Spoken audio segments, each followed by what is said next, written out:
Oh, great. I had muted microphone. Oh dear. Okay, let's get back to the very beginning. Hello everyone and welcome to the second part of Mask of the Rose, the game that I have picked for Valentine's Day. I hope that we will push the story forward without that much of a romance, with more of the mystery in the first place. So, I already made the whole introduction, but I couldn't really hear that. So maybe we should just move to the game, right? Like nothing happened, very professional stream. Thank you, exactly. But before we do that, I would like to welcome our lovely llamas who arrived in the chat so far. And we've got Kellan on YouTube, we've got Blady and the Laser, and Kellan once again, and Migeth. Welcome everybody, lovely to see you on the second part of Mask of the Rose. I hope that we will make some of the decisions together, because I am a little bit exhausted with all of that romance going on, and a bit uncomfortable, and I need your help. Yeah. So I hope that we will have a lot of fun today. Also, welcome everybody who might be lurking, and everybody who might see this video when it becomes available mostly on YouTube, on Twitch. This VOD will be available for 14 days because there are limits. As I mentioned, 100 hours available to save permanently. I exceeded this amount by a lot. So, unfortunately, I will have to switch you to YouTube. And also, thank you so much for the reminder that I need to turn on the chatbot. I knew that I have missed something. But here we are. The chatbot will be available soon. And now let's talk about the game for a moment. Also, it's awesome that I can always count on you guys, that that you reminded me of the bot, that you reminded me of how silly I am. Hey, wait. Do I really want to relive the past? I just wanted to make this window active. That's all I wanted. But apparently we are about to reach for another memory. Am I sure I want this? Let's see. There are things I sometimes remember from that night that cannot have happened. Impossible things. If I concentrate, I can recall.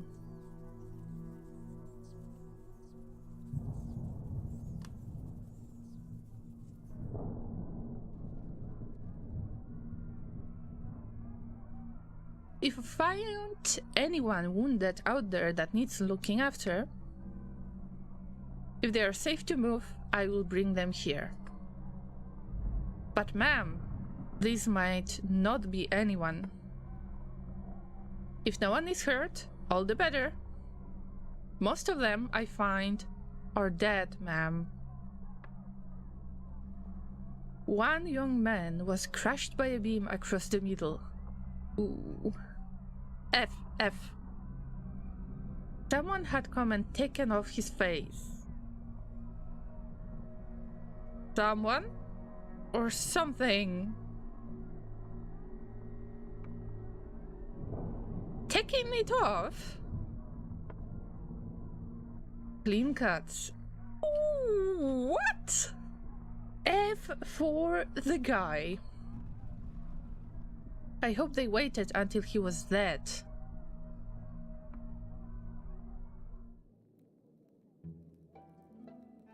Isn't that a nice fallen London that we live in? Amazing. Also, I would like to get back to the journal for a second to find out what our goals are. I've in the chat for New London, yeah. Not a very romantic conversation between these two. Oh, because it is me who is supposed to have romantic conversations, right? So,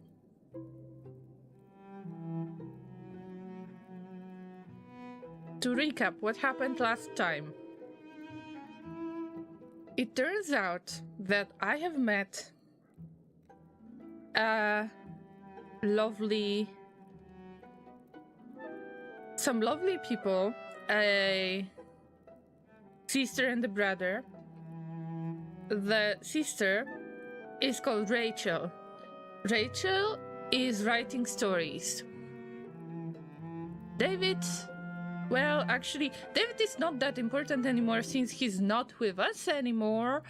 Something happened to them, and my only romantic interest, Archie, oh, my only romantic interest, was accused of killing David and put into jail. Meanwhile, Archie, as kind of a doctor in this place, just wanted to help.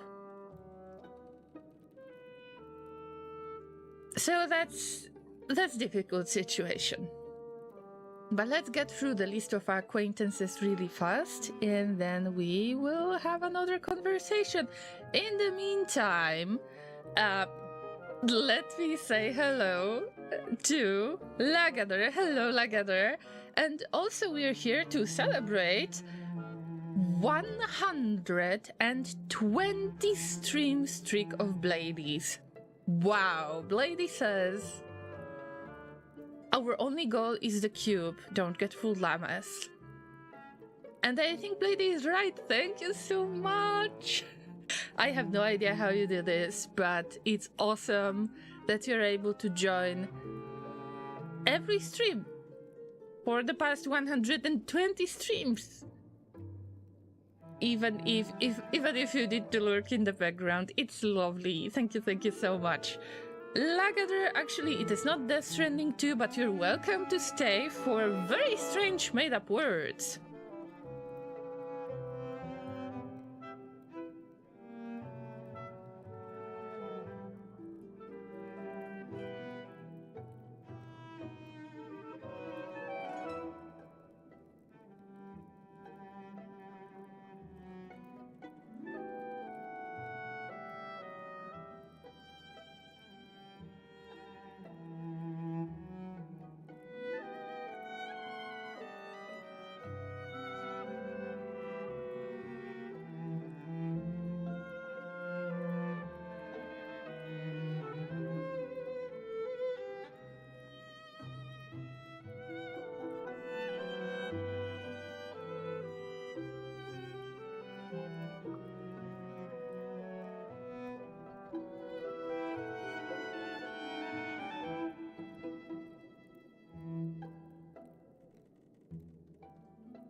Oh yeah, great.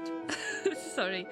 I have noticed that, yeah, my microphone was muted again. Sorry. No, it's me. It's not you, Llamas. It's me.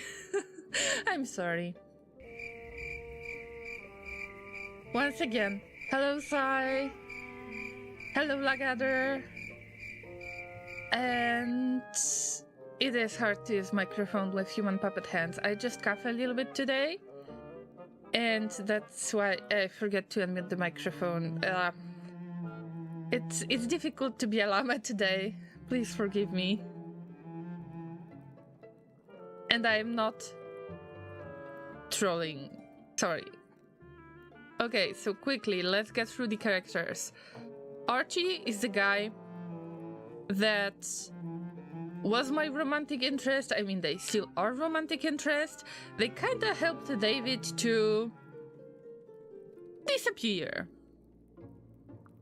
There is tentacled creature that is kind of flirting with me, but I think that it goes into a very wrong direction, if you know what I mean. I would like to avoid that. Then we've got David, who is clearly deceased, dearly departed. F's for the guy in the chat. Grace is the woman that tried her best to help me with getting a job. If I wouldn't talk too much, then I would probably keep the job, but I didn't. Also, there is a lovely lady that I owe a lot because I can live in this place, in her place. She's my landlady, basically. And I believe that other people are not important that much, except Mr. Pages, who I believe is not necessarily a human. They are the master of this place. They don't seem to give us the impression of being a human in general. And Pages lost trust in me. Mr. Pages fired me, pretty much. So I got no job. I might still be able to make kind of friendship relation with them, but I don't know. I think that secretly it is either a bat or some kind of tentacled creature. Hello, Mr. M. For now, I might have some microphone issues. Like, I forget to unmute it. Sorry for that. I was just making the very, very quick recap of what was going on and who is the most important characters in the story. Now, let's check our goals. Bring Archie theories about the ministry. Help Rachel plot her next story. I think that we've got the story that is ready. But we cannot visit her right now. Okay, I guess. Then we need to find out how David's relations are reacting to his death. Visit those who might have information or opinions, observe and get to know them. Finally, we're getting to the mystery part. Yes. Nom nom nom nom nom nom. Nom nom nom nom nom nom nom. Thinen, thank you so much for throwing a big, giant purple hay brick at me. I appreciate that a lot. Thank you for the support. And using my emotes. This is the best part. So there will be the instances of llama with cogs and without the cogs, depends on which emote version I use, but I need to make it simplified, yes. We have to read the story and write the story and do the stream. Basically, yes. And also you forgot about the part where we are supposed to, well, read the chat and then we're supposed to investigate the murder and try not to make all of the NPCs angry, as I usually do, by accident. What's next? I believe that I missed something. So we've got this really weird part of the story that is completed. So maybe I will just keep it finished, and then I will bother that woman Rachel, I believe, with that story again. This is great that we've got the spoiled beauty and the robbery man. Oh no. This needs to stay this way. We have to fall in love. Do we really have to fall in love? I don't know. Let's see, where can we go? There is a market. No, I am not looking for the romance right there. HMS Ungulate. We haven't been there. And there is Devil's Townhouse. Oh yes, I think I know what I was supposed to do. Let's wear this strange fork, remember? Yes, let's wear the strange fork.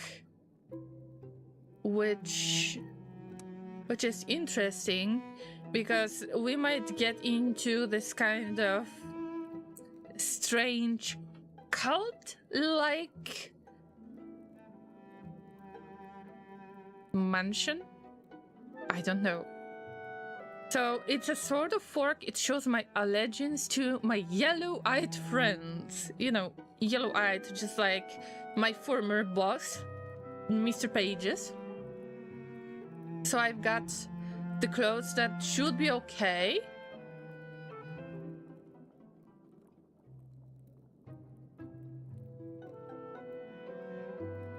Although I never know what to wear, even in real life, so why should I bother myself so much, right?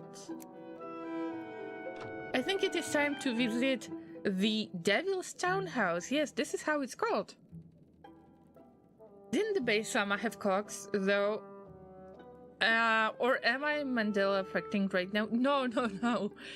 Some of the llama instances have cocks, yes. And I'm not sure if I want to keep them or not to keep them. But yeah, it will be changing, just like my emotions.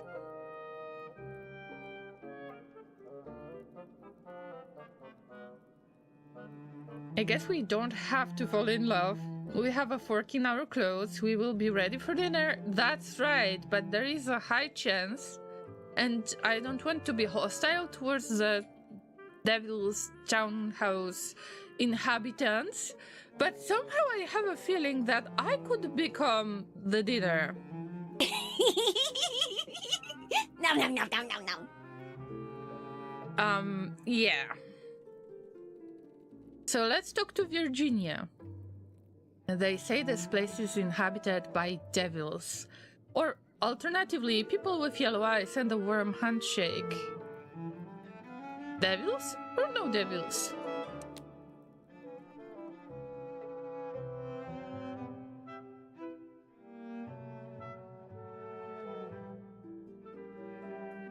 Wearing any kind of insignia other than a flower in my lapel makes it look like I've come on official business, even though I'm just here to offer help. Oh no. The fork has an alluring menace about it. Most likely no one will expect me to exchange news of the day.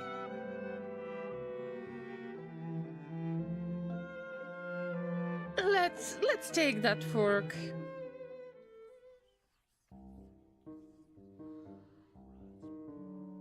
I don't know. It seems like this is more orange-eyed than the yellow-eyed. Oh, by the way, what is up there? This looks like some kind of potions. Hey, I would like to take a look at it.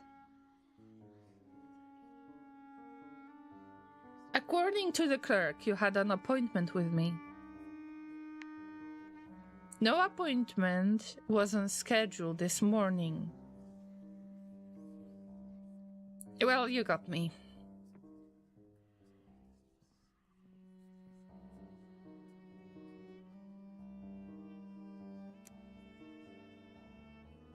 Very sorry, I'm sure. I meant to ask you whether there is anything I can help you with. No one speaks for a moment. See, this is exactly what happens in most of the point-and-click games, or in real life as well. Well, both. Same time. I just can't get the clue. I just can't talk to people. I can't talk to devils either. And I see that look on her face. And I feel ashamed already. What do we do now? This is how we fall in love, I guess. Cutlery. Yeah. Cult-like-ry. Oh my god, this is awesome wordplay, Mr. M. Congratulations. Now I'm nervous to visit this cult for some reason. I changed my mind. I'm excited to join now. Llama can only talk to llamas? Maybe.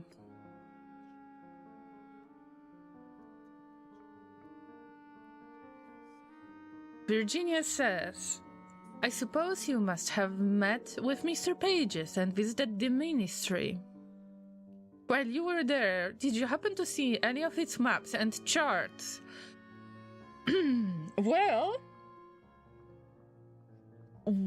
I think I have managed to get fired before it actually happens. Oh, it's not going great.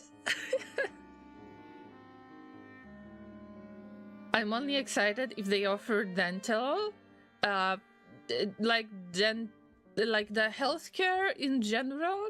I'm not sure if they do, but maybe potions will do the work. There is a territorial matter in some dispute.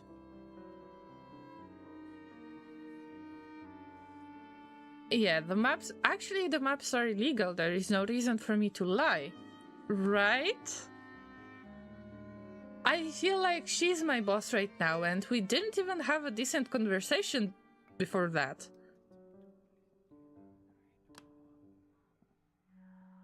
Maps? Those are forbidden now. Except you are a demon, then maybe the maps are legal, who knows?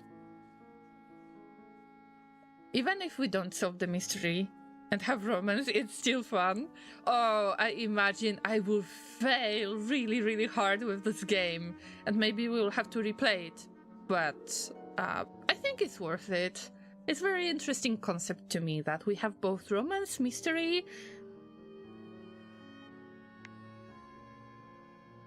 Ooh, okay, see, I am a pleb. Virginia says, for you, the laws only apply to you. The masters apply no such rules to themselves. How about this, then? Mr. Pages might have mentioned a correspondence stone. Did you chance to see a piece of stone with writing on it? I don't remember. I'm scared of that lady. She's not even my boss. Writing that, perhaps, made your eyes water and your hair prickle as though your scalp were about to catch fire? I think I've seen such thing. I didn't have the chance to touch it. The romance is the mystery, Zai says, and I think there is some truth about that.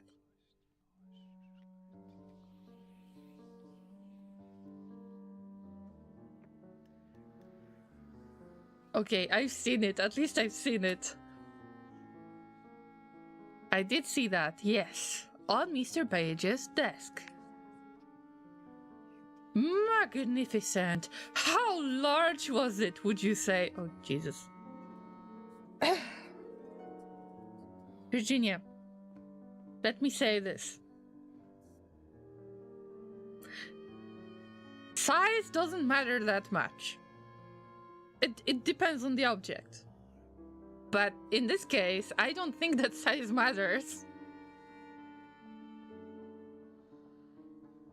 Should I compare it to a butt? Did it appear too hot to touch? Did the air ripple? Would you say that it was well guarded? Are there any mirrors in the room where it is kept? Did any other masters supervise it, or only Mr. Page's? Oh, do they want to steal the stone? I answered a few of her questions, but there's so many, and some are so strange, that it is many minutes before we're done with the topic. I do not think I have told her everything she wants to know, but it's more than she expected from me.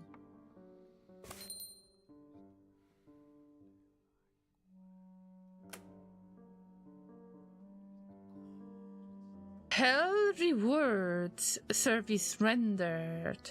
Wait here. Oh, we're getting a gift. Let me guess, I'm going to hell. Well, at least I have a place somewhere. I think that she might be a vampire. Yes. It's not about the size of the map, no, it was about the size of the stone. If it's hot, it might be kidney stone or something, right? Virginia goes to the cupboard and produces an ingot of brass.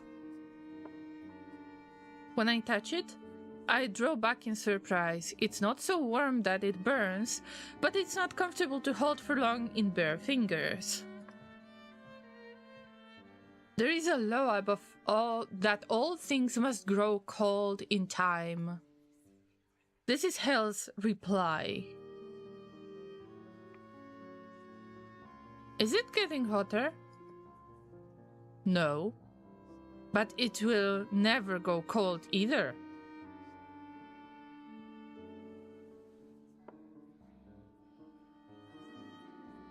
Theophilus would get use out of this, but perhaps only if he had no idea where it came from. So might Horatia, for that matter. For a moment, no one speaks. Oh, is this awkward silence again? We're not flirting with Virginia. I think that I am not ready for a bossy lady like her. No, I would like to get back to Archie. The good guy Archie. Yeah, I think it's time to go. Have a good morning. Yes. We have reached the end of my time. If at some future time you wish to return, you will not find the doors barred.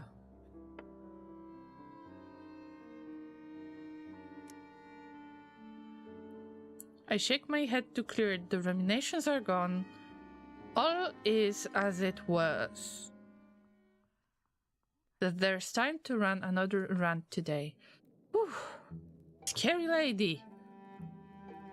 Wow. Okay, let's see, where can we go?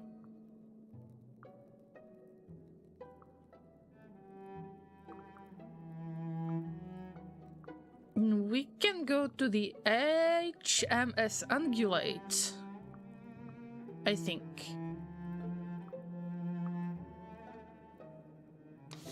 But that means we would have to change the outfit for something less official, I would say. Without the fork. Ooh, scary encounter, guys. I still think about it.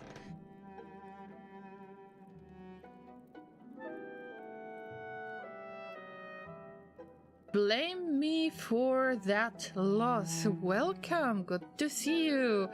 Good afternoon, Lama Posh Lama. I hope you're well. Thank you so much. I guess I'm okay today, just not feeling well physically. What about you? I believe that I know this way of writing, and yes, now I see the avatar. Yes, I know you. How have you been? And how is everything going? You know, the wedding preparations and so on. I hope that the life is treating you well.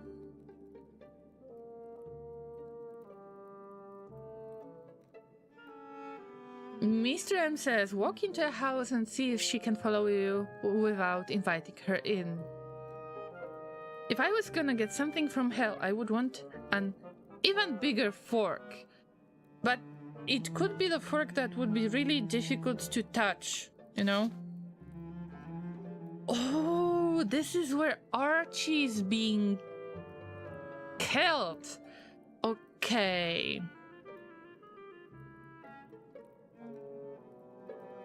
Maybe we will get some more information about the arrest.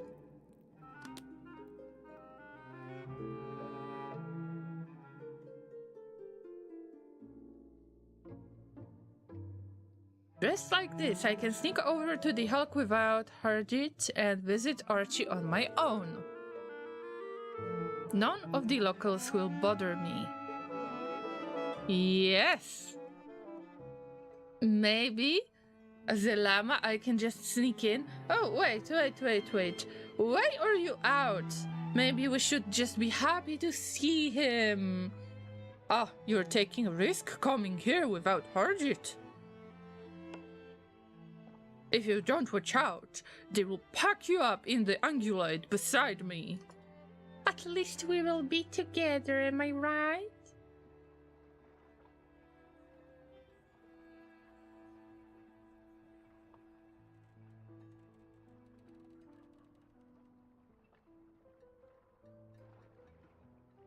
Kellan says, I guess a worm brick is an alright gift. See, as llamas we really don't need much. Not ready for the vampire wife? No, not really. Mommy! She scared me, alright? Blame me for that loss, says. I am good, just woke up from a 2-hour nap. We are taking that slow. We found out it will cost us like $14,000 for the wedding we want, and we can't really afford that. Wow, this is a lot of money. Are you sure you really want to spend that much? Is it possible to lower your expectations a little bit? Isn't being together the most important part?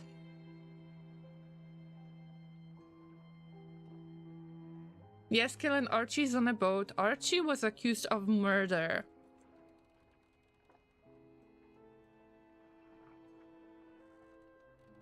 That guy is in prison, I forgot. His life is in our human puppet head. Oh yeah. Hello, Tom. We're about to talk to our romantic interest in the prison, so you arrived in the best moment, possibly. Wait, why you have to spend so much money for the wedding? Or, oh, okay, you will have to lower your expectations. I guess that this is what you said, that you will have to lower your expectations. I think that's fair. And I would like to just, for people to understand, especially the family members, that, you know, it's not about getting into debt in order to have a really fun, nice little wedding. And we kind of have been under this pressure as well. So this is the reason for not getting married yet. But basically, it would be the best to just not have a very expensive wedding and not have a lot of people at the wedding itself. It would be the best to just have a really small group, like the closest family members, and that's it. At least to us, that would be perfect. And I hope it's gonna work out this way.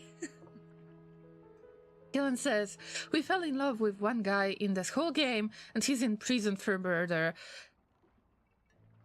I guess I picked the wrong people. See, Kellen? I want her to have the best wedding possible. It's her day, but we also know we can't afford that. But did you have this conversation? Like, maybe she wants for you to be happy. without going too far with this, money spending. We would rather have a small wedding so we can afford a nicer honeymoon. Exactly, I think that it's all about you guys. You need to be happy. And other people, there will always be some family member that will be unhappy, either about the wedding or about your plans for the future or whatever.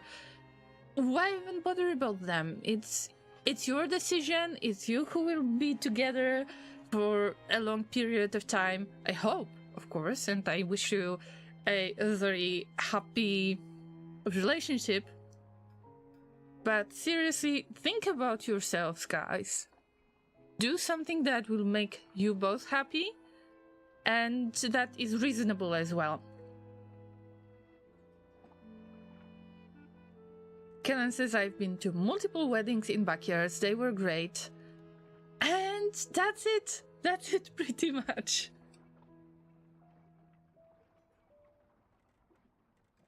The only people we're inviting are my parents, kids, and her family. We've scaled it down that much. Okay, so if you like it this way, then this is awesome. I think that mostly it's about you guys. Who are you comfortable with? Because this is a special day for you both. It's not only your future wife day, it's your day as well. And it's all about feeling comfortable on your own wedding. And I wish you both, guys, to be happy to enjoy that day. So I hope it's gonna work out. And I hope that you will find the best option available. Allow me to get back to the story because we've got our own romance right there going on.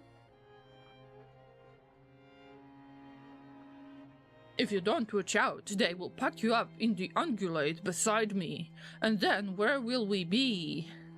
We will become neighbors. We will have conversations every day. All days and nights. Until you get executed. Or until I get executed.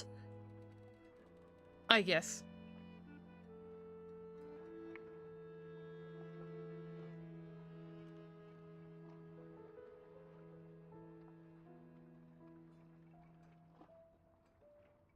Do we want to cheer him up a little bit with flirting? I guess that you're looking forward to it. I hint at how glad I am that we've met. Oh my god. Laser is here, so I need to be careful with the romance. Every time that flirt option comes up, yeah, exactly.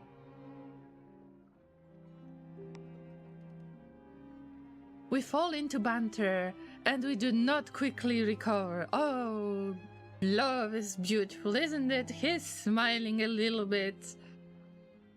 Don't worry, Laser, it's just make-believe.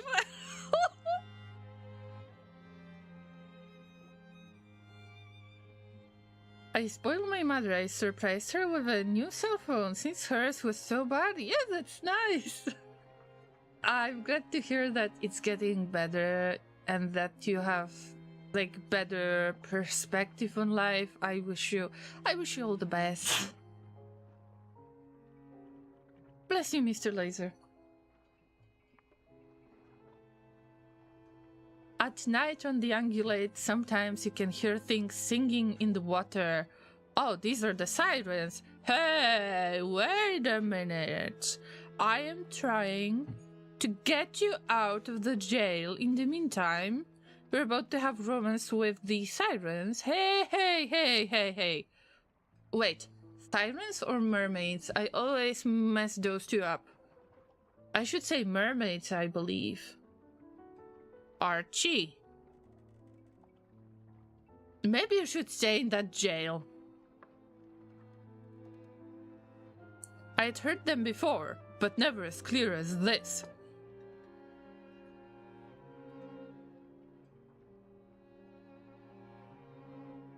let's ask about the words. We might hear some really strange words, and we love the wordplay, right? Hey, Cyrus, hello, good to see you. You are back to the romance with the llamas. Welcome. Are these words lyrics? Eh? Most nights I cannot remember them by morning. Just sometimes a whole side of a kingdom underwater. Deep green water, and a throne without a king.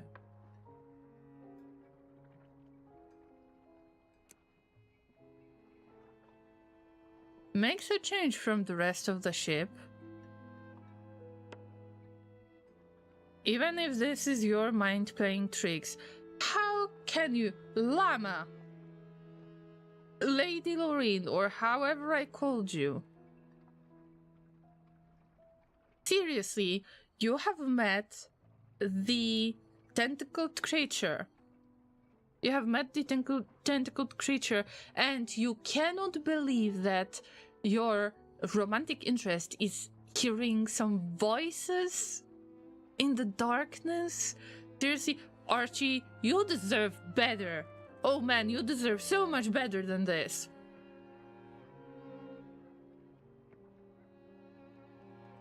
Or something worse. Or that. I don't even know what it would be. It isn't the rats in the hall. There's a great number of those, but they did not go much for song.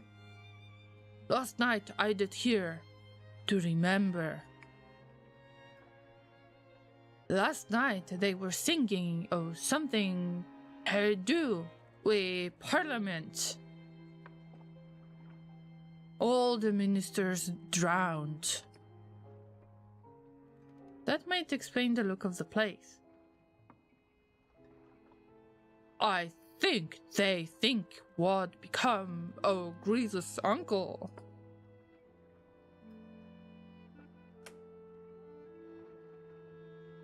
Do you have an alibi for the time when David died? Oh, nay. I was in Delanda's house, that's true. Not that it weren't for crowded, come to that. Rachel was always there, as if she did not trust me. They does her brother, which I doubt she's changed her mind on late. Then there was the housekeeper, and Rachel's gentleman caller came at the morning. That caused a to-do. And that was there in the morning by the postman collecting their letters for delivery to the surface?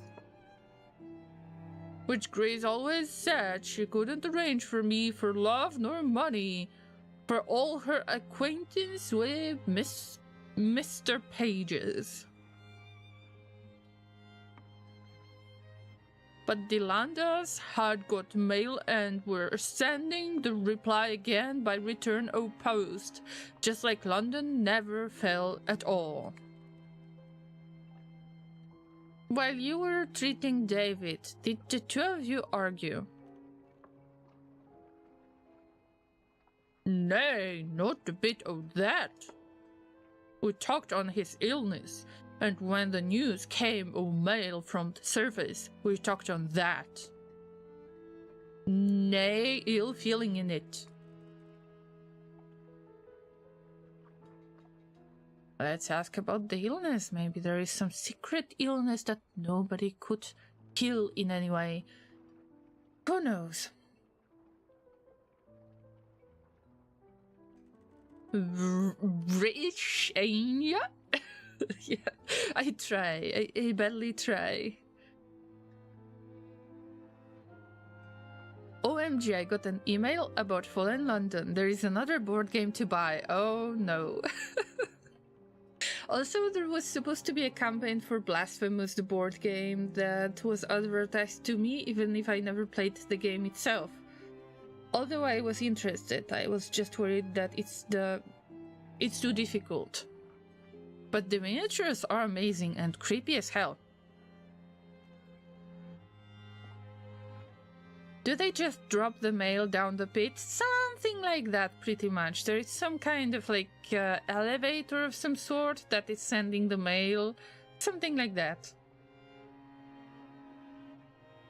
Is this the famous money pit the Onion talks about?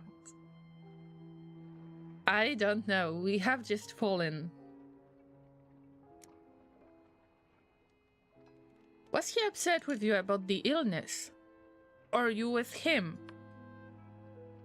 I did what I could, and he knew I did. What was out of my power, he knew was beyond me.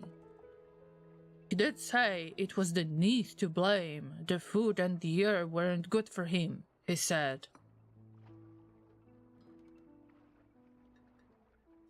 Well, let's ask about natural causes then. Do we know it was murder? Did David was already sickly? David was already sickly. If he hadn't been ill, he wouldn't have needed your service in the first place. His illness was not the sort to kill a man. It was not more than a complaint of the digestion. Oh, I feel you, man. David, I feel you, man. We need nuclear stomach from Rimworld.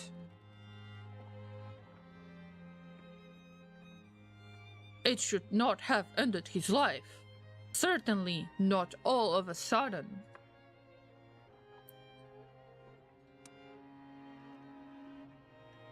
What is it you've been trying to make? There's an old medicine in the pharmaceutical books. Venetian treacle was its common name. Theriac Mithridatum to those that had some teaching. It said they cure every sort of ailment at once.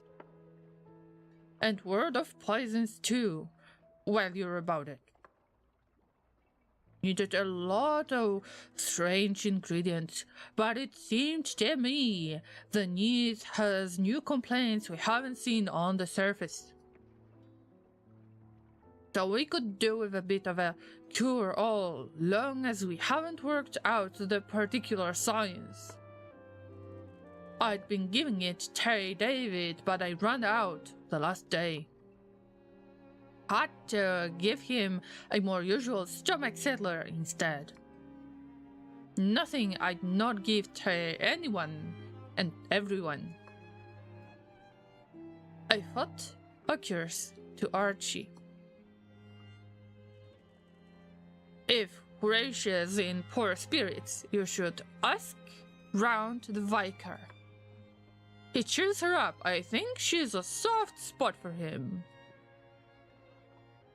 Though I'd be grateful if you did not say I said so.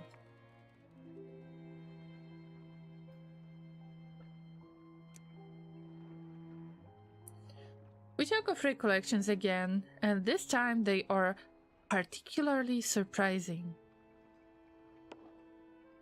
Archie describes at some length the struggles of a ship around the southern tip of Africa and how, with considerable damage to the hull, it struggled to harbor for repairs. When I ask how and when he left Britain, he shrugs and says that he never left before now. And that the story must be something he read or heard from another medical student.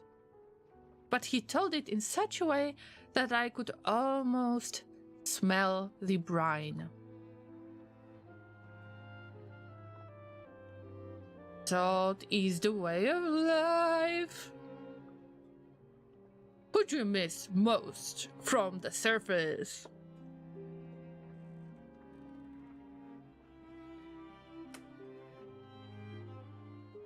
There was someone I looked after. I reminisce about how I came into being a caretaker at all and what it meant to be. The day-to-day tasks, my moods and theirs. None of it is strange to Archie, perhaps because he's looked after so many people of his own. Will they be safe now? Let's say yes. Better than if they'd fallen with the rest of us. That's something, at least. Archie listens without interruption while I talk about my memories. The things I remember acutely and the ones I'd almost forgotten until this moment. Thank you for telling me. We each have our own losses.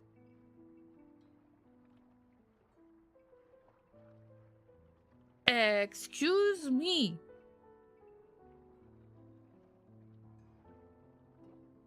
I'm supposed to make decisions that I am going to marry Archie one day. I'm engaged already. I'm in no hurry at all.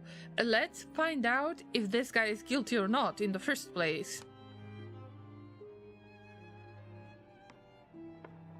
It's so scary. That game makes me feel so uncomfortable at times because every character in this game, you can possibly romance them, and it's just...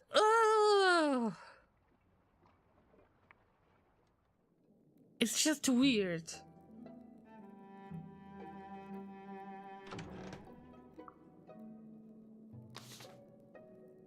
It's supper time. I hope it's mushrooms.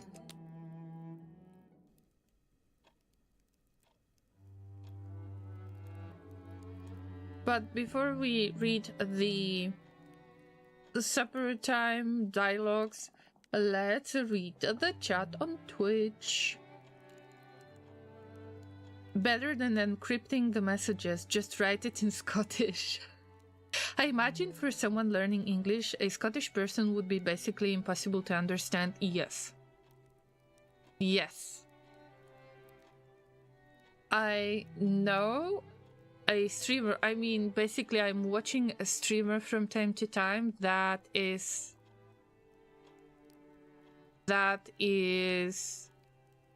Welsh, not Scottish, but still there are some words and the accent is so different that I had to get used to it.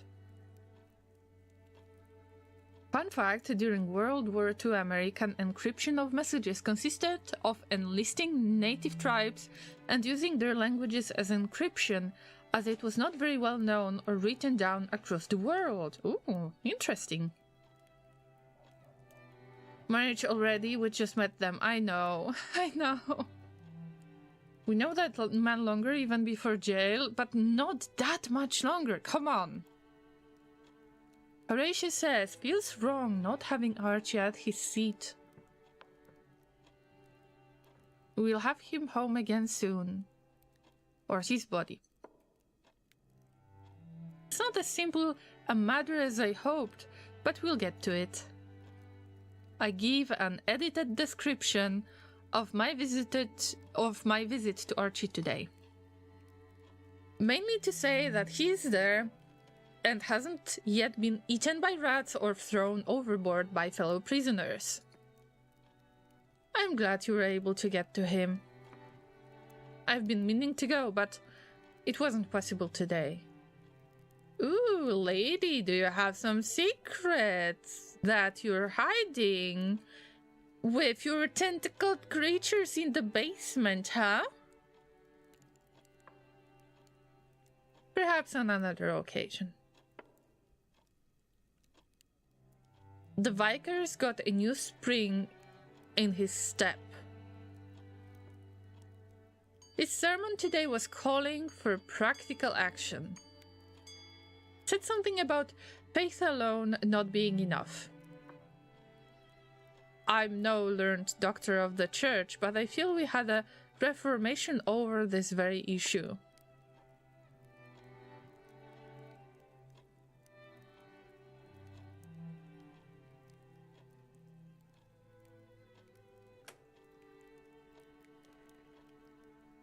Were you more drawn to him or less?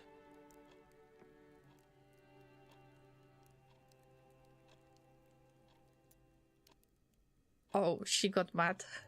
Oh no! Oh, come on! I wouldn't have confessed to you if I'd known you'd be bringing it up forever. There was a fire in his belly I'd not seen before.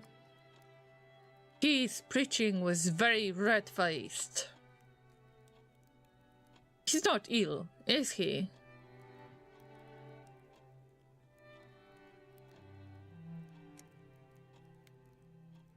I could look in at St. Albans. That would be a kindness.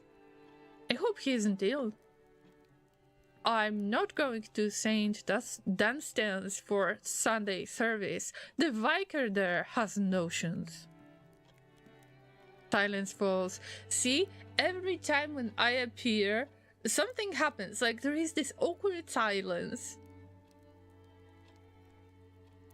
We have a fork ready for Archie when he returns. A fork, you say? Mm-hmm.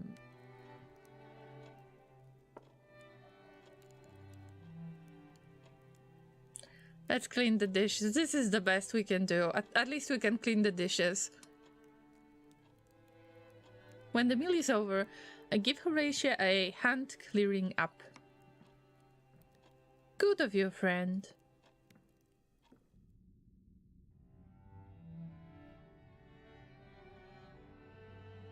Just grab a map. Oh wait, the maps are illegal for some llamas and some humans. What are they? Imagine that, guys. This is so strange. The vicar was somewhat happier than usual. My romantic interest, imprisoned romantic interest, is not having the best time. They are not having the time of their life. I think we should visit the vicar. I think that they have something to hide.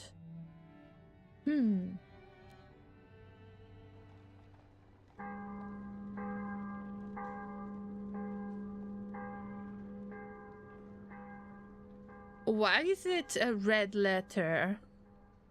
Today's remain in the season of confession. I guess it's time to confess to the vicar, right? Another morning, another newspaper. Our illustrious champion returns. Welcome home. Happy Llama Hype Dance. Hello, hello, Kenny the Pirate. Thank you so much for resubscribing for 71 months. Let's have some love and hype and hearts in the chat.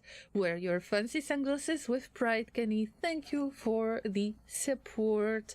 Hope you're doing well today. Exclamation mark hype in the chat. Some hearts in YouTube chat. Yep. Thank you so much. It's a red letter day? I don't know. Or the red newsletter day. Reese bought one and the headlines read: Beware ailments caused by lack of sunlight. Cholera, scurvy, female distemper.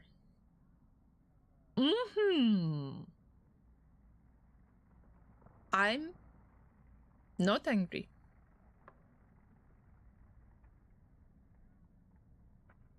If I am not occupied otherwise, I can always ask my friends and acquaintances whether there is anything they need from me. They may have some additional tasks for me. Well, since I've got no job because Mr. Page has fired me, I guess. Where can we go today? We can still visit Archie.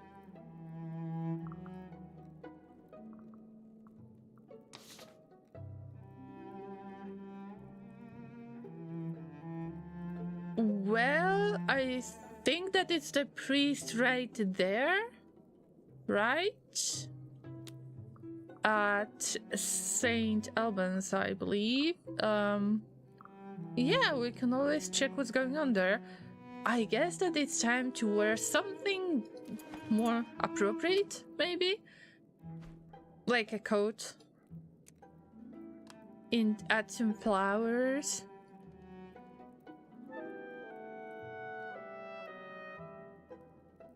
Not sure. Maybe we shouldn't have anything like that. Barefaced. This is perfect. Going barefaced. Also, I'm not sure if I should build more stories. Let's recall the past, by the way. If we have the opportunity, let's recall the past. Female hysteria. Classic 1800s. Right? The way they treated people back then is... It's incredible. How could people do such things to each other?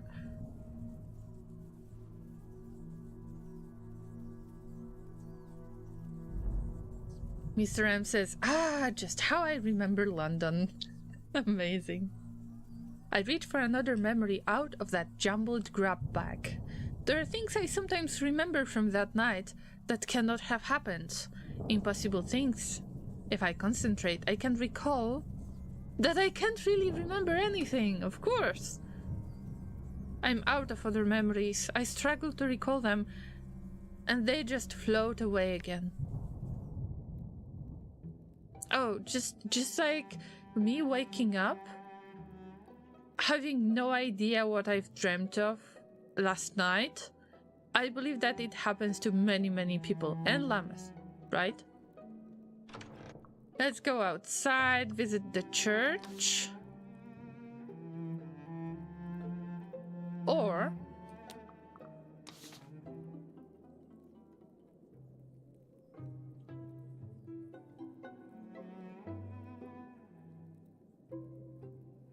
or the basement thing, but maybe the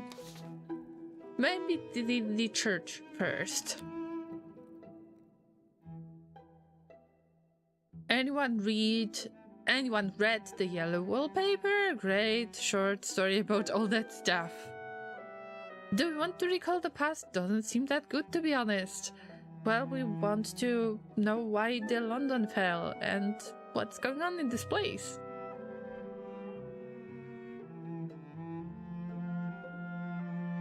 I consider what impression this will make on the priest.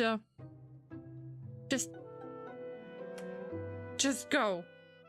You can't dress up for the occasion anyway. Your timing could not be better. A young canon in my care has placed his soul in mortal jeopardy. I mentioned the Devil's Townhouse to him. Next I knew, Reginald was gone. I draw my own conclusions.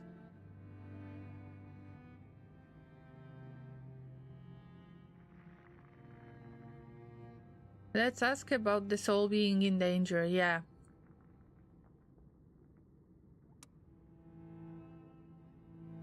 Is his soul truly in danger? I imagine, for one as fervent as poor Reginald, his soul will be too tempting to resist. I worry about the young man. I would hasten to his rescue, but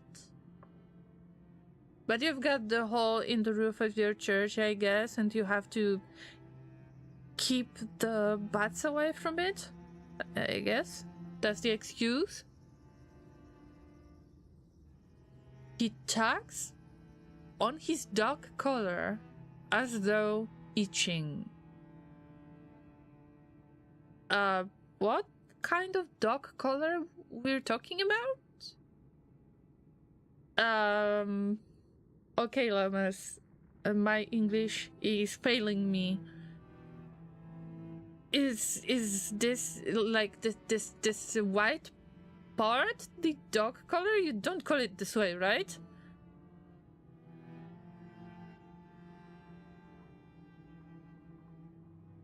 I fear my motivations for an unexpected call would be seen through.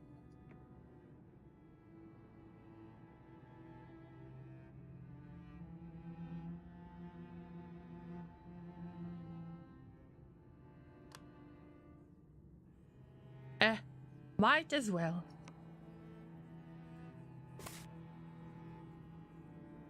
We've got somebody to rescue! Yay! I think I won't make it on time, but at least we got some mission, right? I think dog collar is a joke, like a joke name for it, maybe a mean-spirited joke. Oh. Informally, the clerical collar is called the dog collar. What? Wow, I had no idea. You learn something new every day. Well, learning with llamas, isn't that amazing? Thank you for checking that out.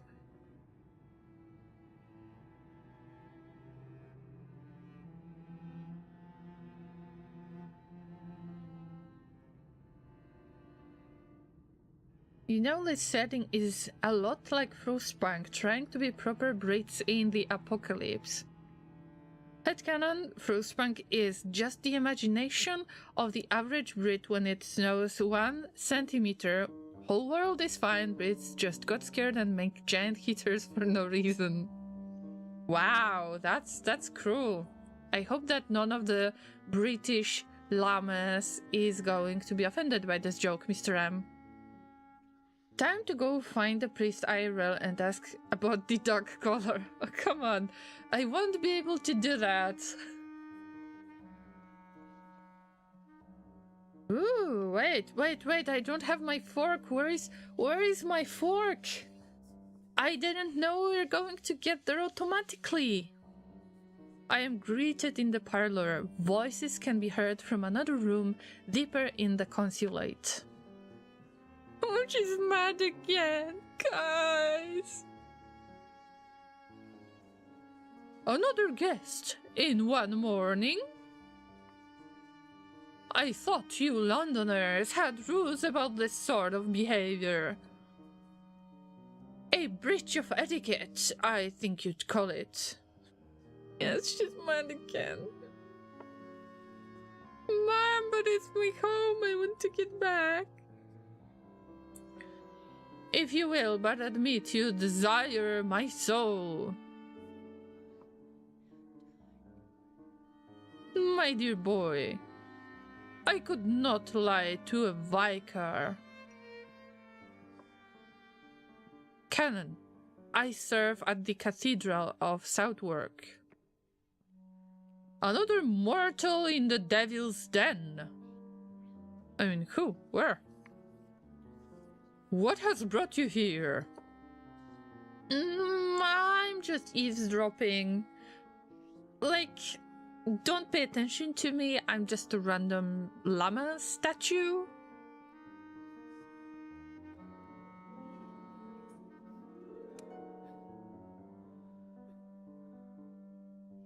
I heard of your attempt, and I did not want you sent alone into temptation. Ooh.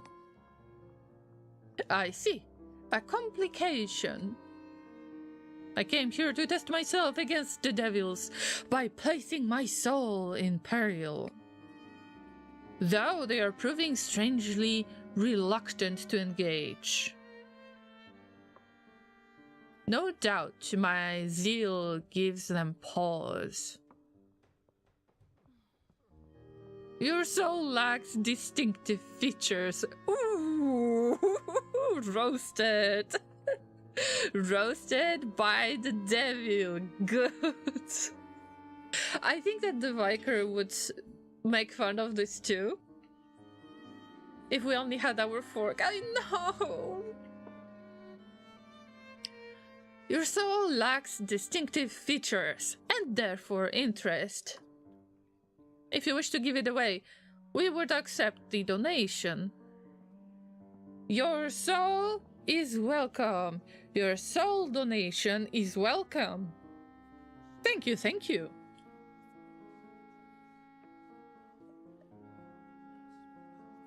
But to go to the effort of temptation...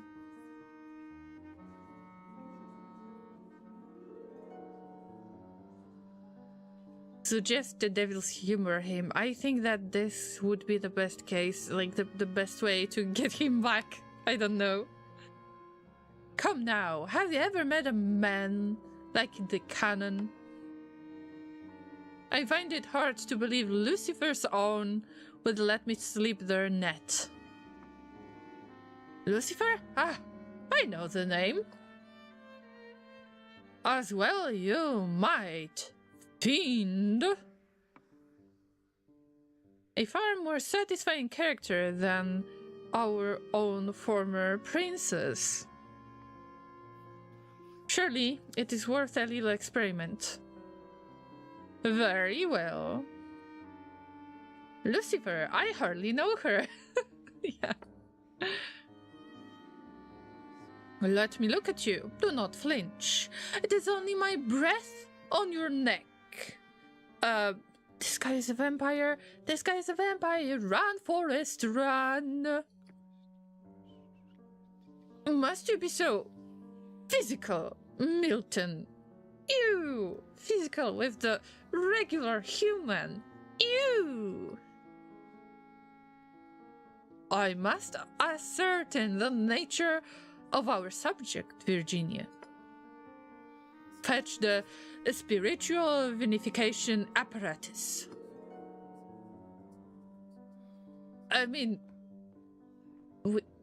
which apparatus are we talking about now?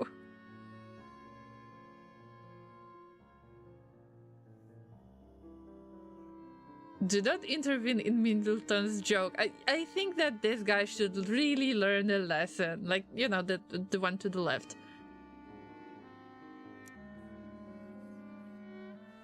I say nothing.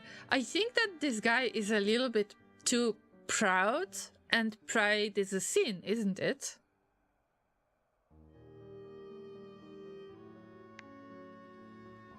Ah, must you be so close for this, fiend? Is that sweat upon your neck? Ooh. Ah. As I suspected, cologne, scented water, blessed, I assume. An idea of a friend. I assume he bathes in the stuff. Oh, it doesn't look good for you, Reginald. You entered our home willingly. I assume to give us your soul to roast and baste and other such things. Pickle, poach, pepper. Wonderful, Virginia. That's the spirit, or so. Speaking of, do you offer us yours? I do not. Whew, he's angry. What the hell is going on here? And saying what the hell is actually... I mean, just in time, right? I renounce you, Satan, and all of your works. Oh no.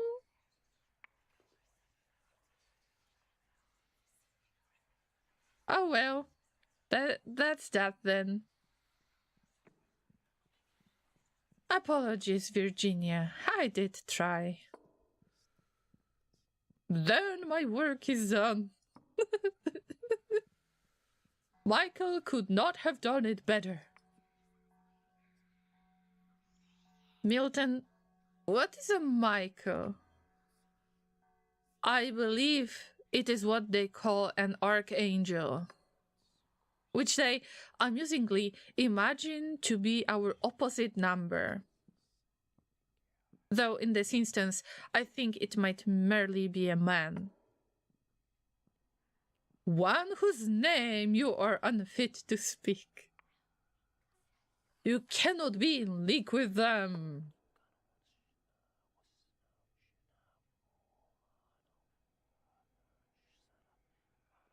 Shrug. Let's shrug. This guy is guilty of the sin of the pride. I'm telling you guys, I can feel it in my bones. I can smell it from far away. Shrug. Just roast him, guys. Roast him. You're clearly in need of spiritual counsel to have found yourself here. I shall be at St. Elman's proto-martyr if you decide to mend your heart. The look on their faces. If I could just make a lul emote for my llama, that would be better than just regular llama face. Thank you for clearing up that situation. Most vexing when we are minding our own business.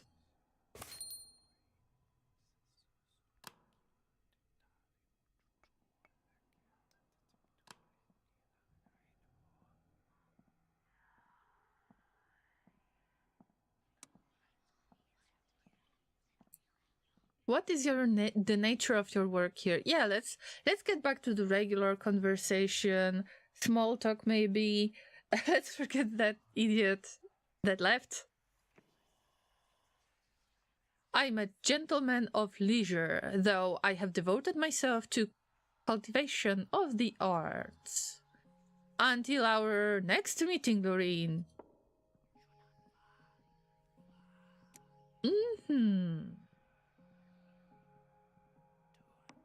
Great. So basically they told me to go, even if I helped them to get rid of an idiot. Shrug. Story crafting ideas discovered. I don't want to make any stories. I just want to figure out who got rid of David and free my romantic interest, I guess.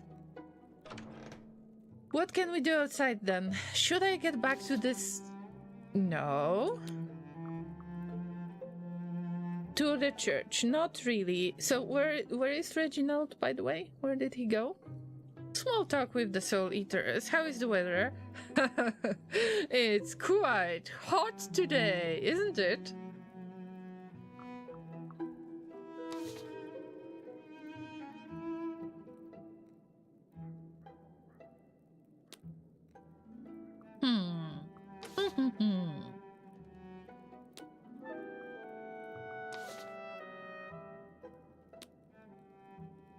Do I want to visit Rachel?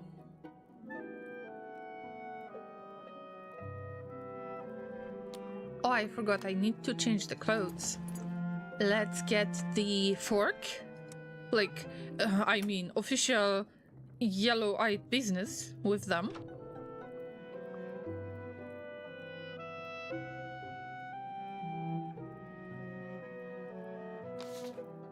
Let's bother them again, because we already broke all of the rules.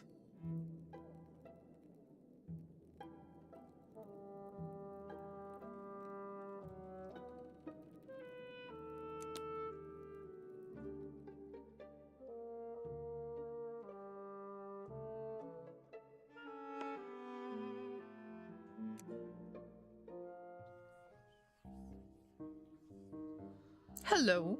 To what do I owe the pleasure?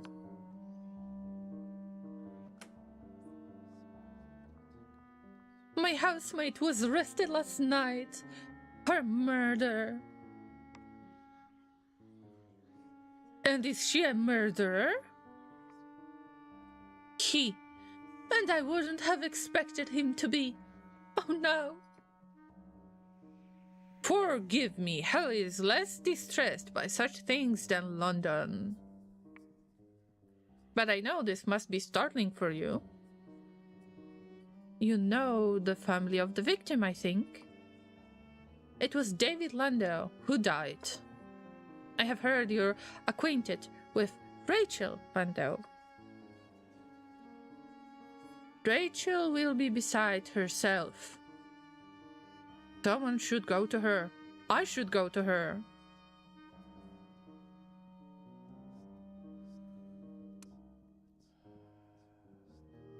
You know David yourself.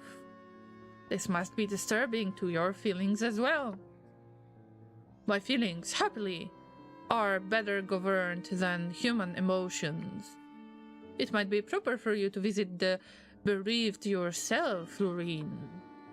But for now I must see to certain things.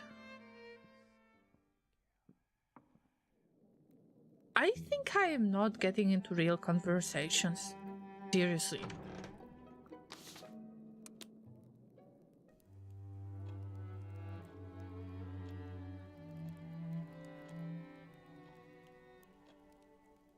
Why are we alone?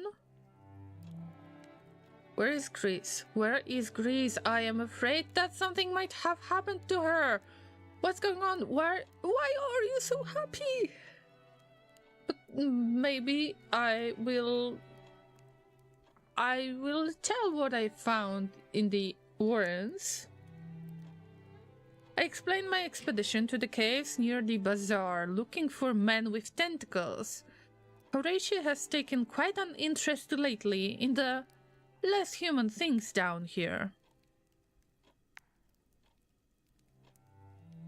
Full of undulating wigglies ready to undermine London's cellars? Horrible tentacles oozing force to pull us from our beds? No, nothing like that. Well, actually, there was a particular rubber man who wanted to flirt with me, and I didn't really understand that. Strange situation. I don't know if this is Twitch content nor YouTube content. How did the demon know I was feeling a little disturbed? They know everything. Oh?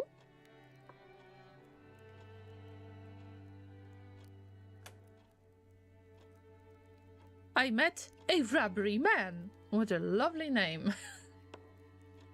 I explain about Barquin and Batachican. I suppose it stands to reason we're not the first down here? Can't be just devils and masters and what have you, but ordinary sorts too.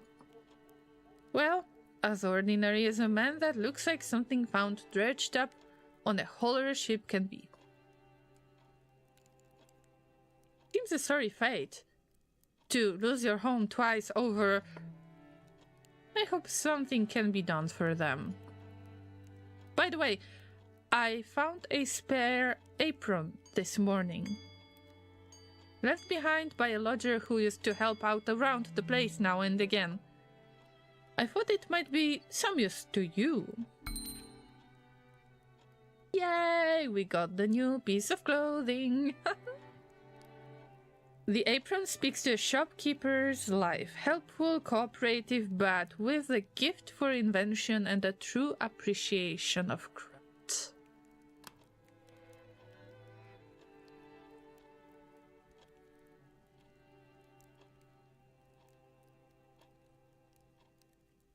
Why am I supposed to express some kind of feelings to anyone? I have no plans towards anyone. I felt bad that I rejected Archie in the first place. Then I kinda decided to flirt with them. Then it turned out that I romanced them, and now they are in jail. So I've got some more important stuff to do. I need to check if they really did what they are accused of. Why should I make decisions about everyone every day? This is not healthy relations with people. Come on.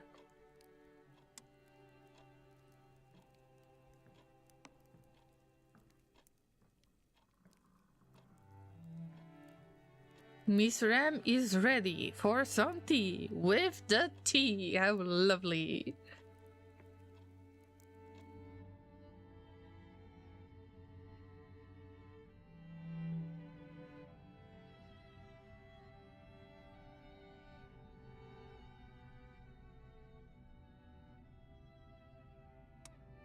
Let's check what do we have to do in the first place.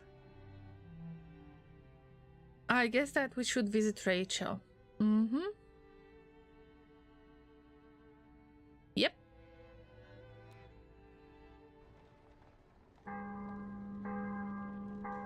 You guys don't decide at the end of every day who you are going to marry. I guess not. Maybe I am one of those weird people who never do that, right? Who never plan the future with somebody else. Damn, this must be so exhausting. Have you ever... Okay, I know, this is just a romance game. This is nothing serious, really. But I have a question to all of you guys.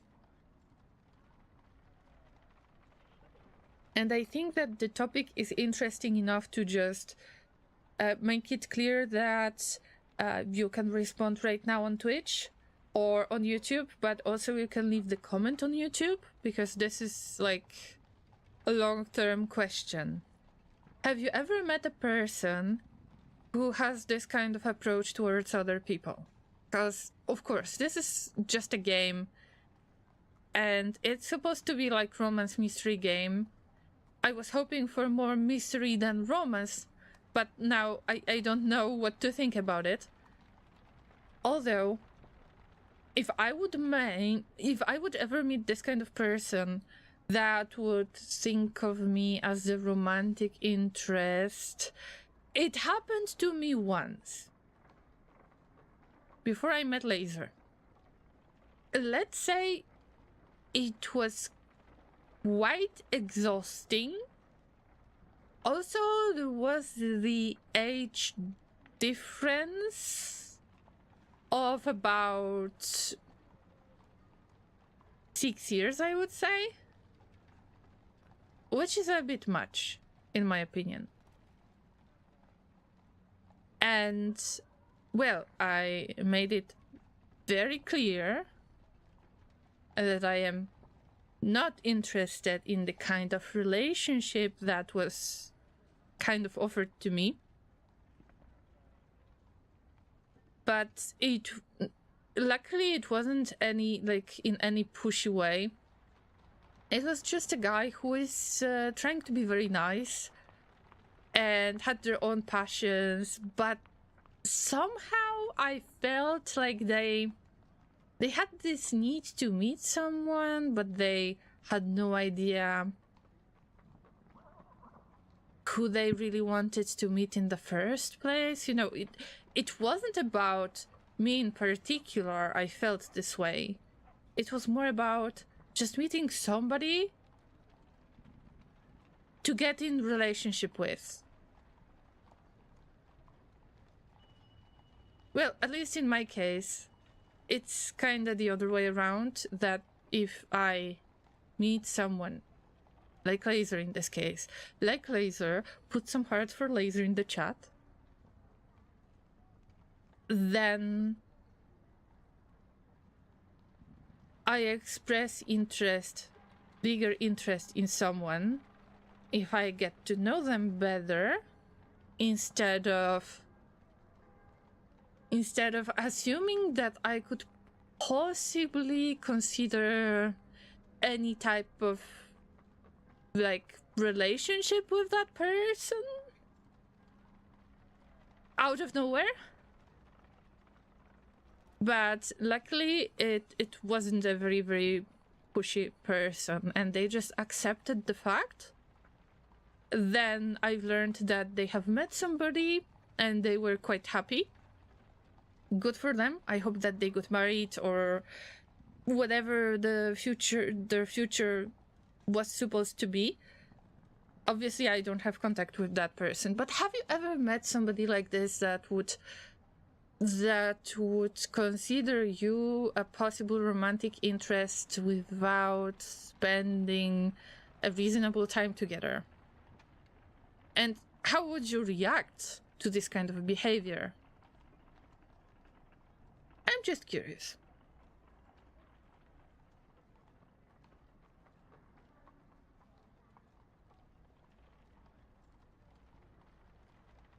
I think like young people have ideas of marrying someone one day. So, oh no, Mr. M got a broken heart right now. So you're saying you don't want to marry me right now on the spot, Kellen? I gotta check my dialogue options. Marry, refuse, run away, punch in the face. Ooh! In the books from the 1800s, I read people meet like twice and then get married. Yeah, but this was like arranged marriage. Arranged by the parents, most likely, of those people. And the times are slightly different now. But I'm just wondering if you ever got into a situation with a person like this that would consider you the person to have a relationship with without getting to know each other yet. That you possibly see somebody on the street, you ask them how to get to the nearest library or something, they give you the directions, and you think that you could be in a relationship with that person. This kind of behavior, I feel like it in this game, and I don't feel good about it at all.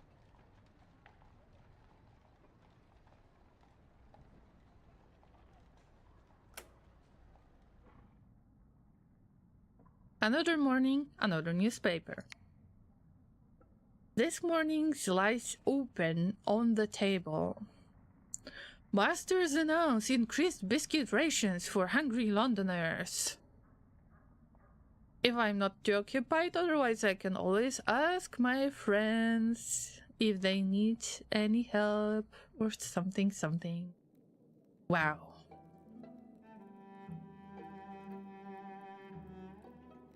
Mr. M says, best thing like that is someone saying they liked my voice, though it was a compliment, I'm sure of that.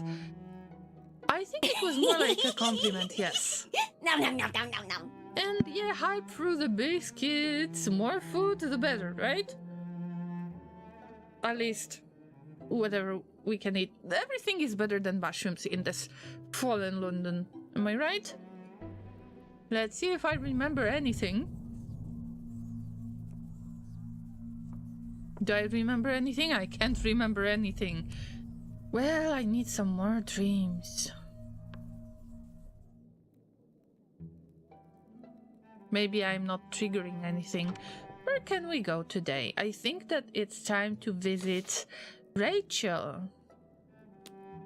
Not sure if this is a good idea, but maybe I should change the outfit and get rid of that fork. Even if I like that fork, you never know when you need to sneak on... snack on something. Oh my god. Sneak on somebody with a fork. You are being arrested. You're under arrest. Give me your kidney. Let's just get flowers. Sneak attack on the snack. And just numbing on the brain.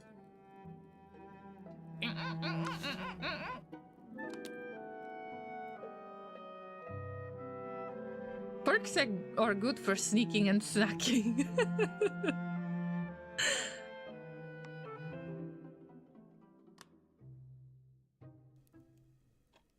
There's a zombie on my lawn. Quick, grow a few of the sunflowers and get the walnuts to protect yourself from them. Ooh, there's that lady. I completely forgot about her. I'm so sorry for your loss. I know so many other people have lost someone this year. But mine was murdered. Mine wasn't necessary. David's death wasn't an accident, or misfortune, or fate. At that moment, someone can be heard at the door. Let me guess, was that Milton? There were so many new graves when we buried him. Mr. Milton is here to see you, miss. Oh, I told you guys. I gave Milton an advice to visit Rachel and see the power of convincing humans to do stuff, right?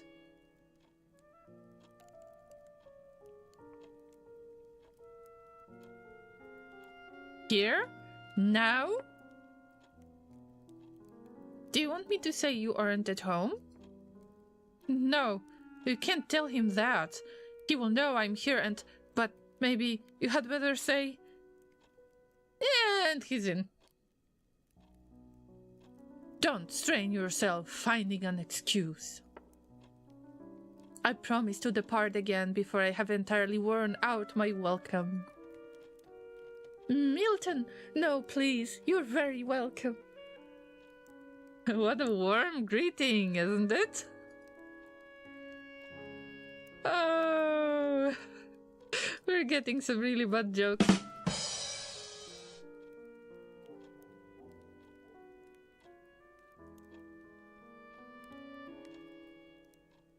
Do we know if he's a vampire or not? I have no idea. Poor Rachel. I came here because I heard your unhappy news. I ought to be wearing black, but there's been so little time.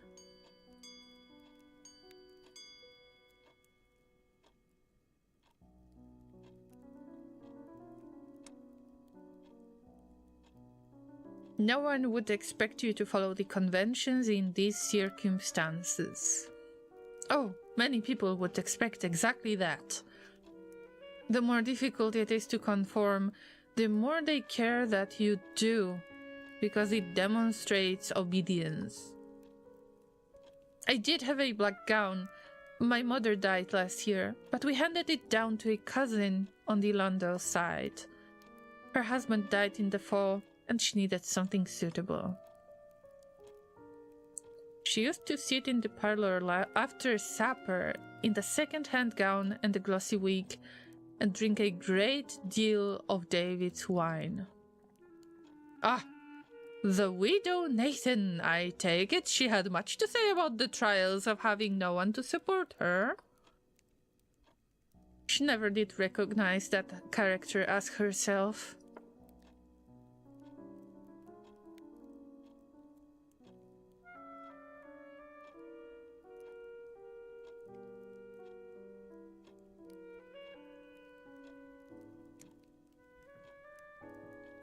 Rachel will hate me for this, absolutely hate me. It's not a kindness to put people you know into your stories. A gleam-eyed Phoebe said you've buried the body. At Ball's Pond. Very soon after the death. It's our tradition. How do you avoid burying someone alive? Well, in the old times, I mean, if we speak of the 1800s, if I'm not mistaken, you had to put some kind of cage on the grave for the person to not wake up from dead and, you know, to possibly avoid becoming a vampire and haunting people and so on.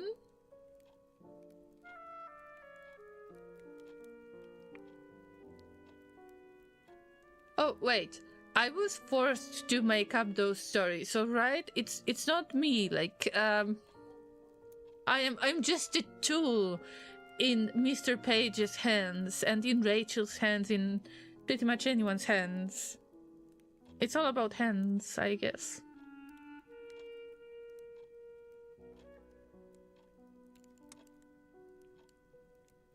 Deborio? Rachel? David was dead. Unambiguously, grotesquely dead. Have you been back to the grave? Is it undisturbed? Is this how you comfort mourners in your society? We don't mourn the dead. Your inexperience shows. Ooh, there is some tension in between them. I guess that the marriage is not possible for now. It isn't necessary here. You've been here long enough, is what you've been. Phoebe? Phoebe, I called you! Miss? Did you be wanting tea for the guest? I did not. And don't play the fool. I know you've had your ear to the door. See Mr. Milton out. Wow, angry. I could have found my own way. At least one of us here is going to observe the civilities, and it seems I'm the only one up to it.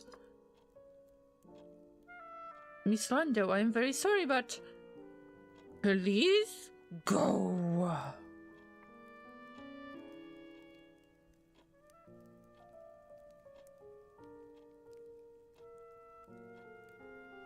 Do we want to engage in some kind of gossip about Milton and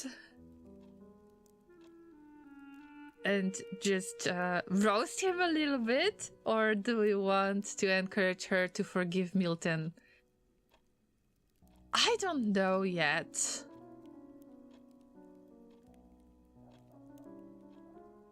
I think it's worth it to stay and just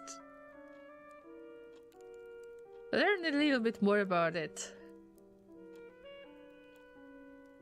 They did put cages over graves back in the day, but for different reasons. Yeah. And also, yeah, it could be because of grave robbers. There were different reasons, like Kenan said. Why am I supposed to stop writing the fan fiction? I was supposed to... I don't know, I was supposed to get some information because of that, right? What was I supposed to do? I don't know, David is dead now. We should focus on that. Resurrectionists steal bodies for anatomists. Yes, and there was this like public display, if I'm not mistaken, and people basically paid to see the... How do you say this? You know, dead people have been cut open in order to see what are the insides, you know, the guts and all of the other stuff. Yeah. I read about it a little bit. Dissection. Exactly, Kellen. Thank you for helping me with words today. Yes, David is dead. Yes. And who was supposed to be dead? Congratulations for David. Hope he has fun with his child, whoever David is. So just organ harvesting. Oof. He isn't all bad. He's just a devil. I mean, come on. But he's got a little bit of warmth in his voice, don't you think? Friendship has a claim on me. I'll forgive him later. I can't bear his company at the moment. I suppose David would be gratified to know he'd separated us.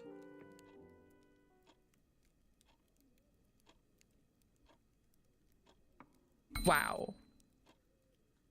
Wow.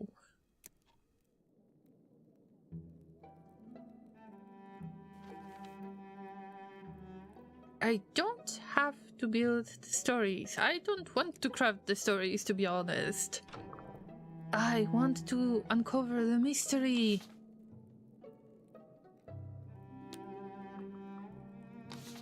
Let's check on the basement.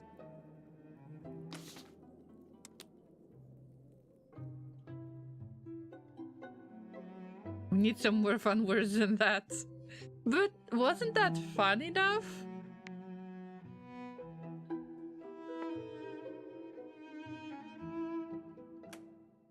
I don't want to change the clothes. Dinner is coming. Horatia is in the basement, gathering items off the shelves. I've got this weird thing to give her, right? She already has a basket full of papers and maps and even one or two books. I recognize one of them as Archie's. Oh, come on, you cannot get rid of his stuff without his permission. Especially because he's a doctor of some sort. Archie's books. Help me burn them before they give Harjit the wrong idea.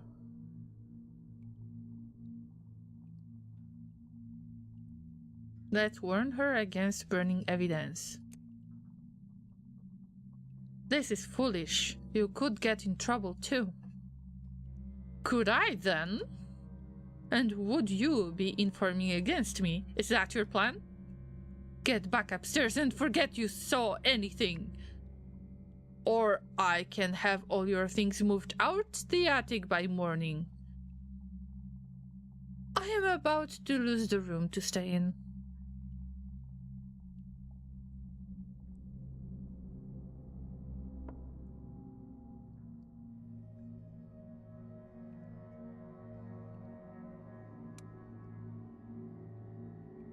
That wasn't what I meant. I just thought...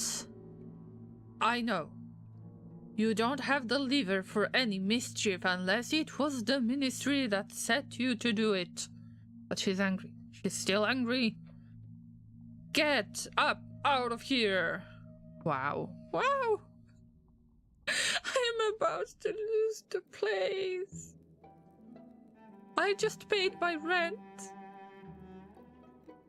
See, I owed Horatia quite a lot of money and I was able to pay for all of the months I have stayed in this place, and now I can lose it. Ooh. I'm going to become homeless, am I?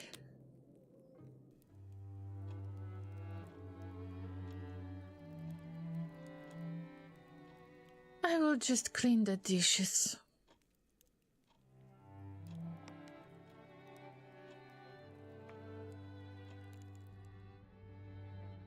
I didn't want to get in trouble. Even in the apocalypse, we still have to pay rent. Yeah, exactly. And I won't be able to pay for the next month, but she's about to throw me out. So I guess there will be no rent to pay. Fallen London requires clever solutions or something like that, right?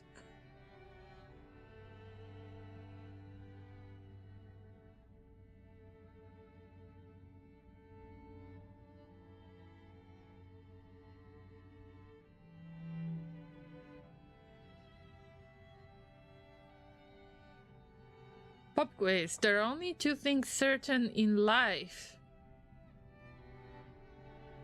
Rent and taxes. Can't change your rent if you don't have to live anywhere. Yeah, that's right. I guess that I should be happy about this. And just pretend that I am immortal or something. I can go to that rubbery man tentacled thing because they kind of liked me in some way. I could always find some mushrooms here and there in the caves, and I think I might find a good place to live. Almost death and taxes, but I said that on purpose. Rent and taxes, that was on purpose, at least according to the game.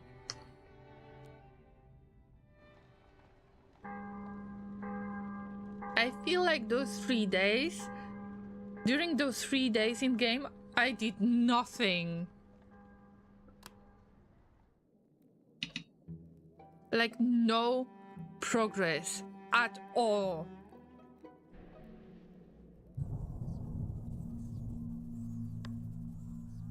Do you have any memories, by the way? I can't remember anything. Oh, come on.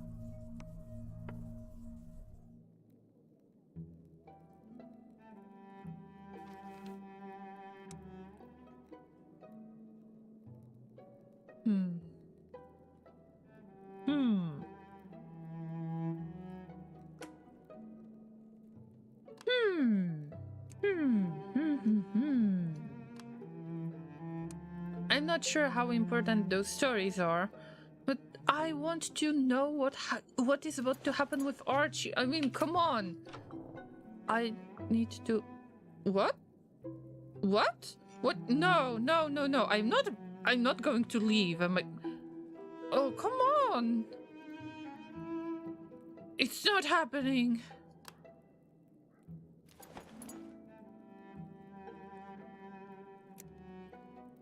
I guess I will have to get a fork and ask for forgiveness. Okay. It's nothing. It's nothing. Something is going on downstairs. Upstairs, downstairs, wait. This morning I wake to furious pounding on the front door.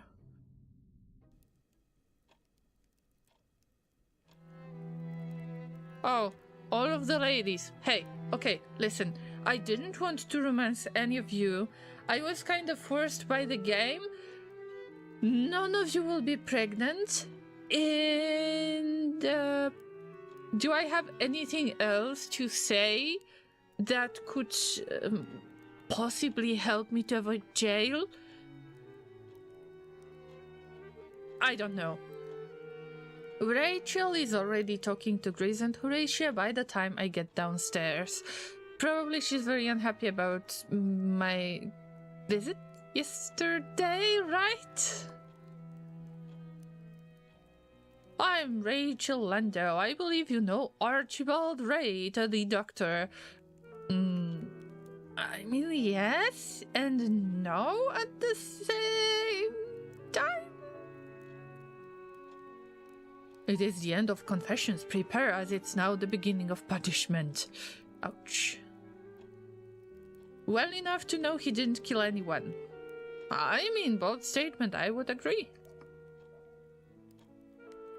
I'm not certain of that, and my brother was certainly dead. Ask Milton, lady. But you were quick to make accusations. Oh, yes. Also, I wonder... Milton is, well, according to the faction that they might belong to, they might be considered quite a hot guy. And then, because he tends to give warm welcome, I guess that he was about to visit Rachel to check on David if he's still warm to the touch.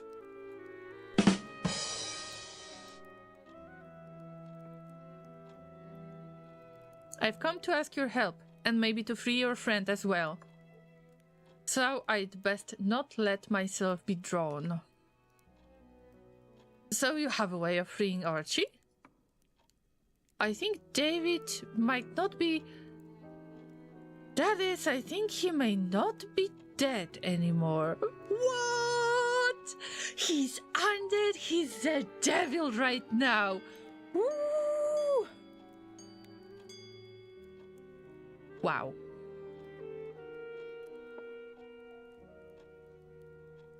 I keep having dreams that David is awake in his coffin. I can barely close my eyes without thinking of it. If I don't dig him up and make sure, I will never have any peace. Oh, wait. We can't really do that.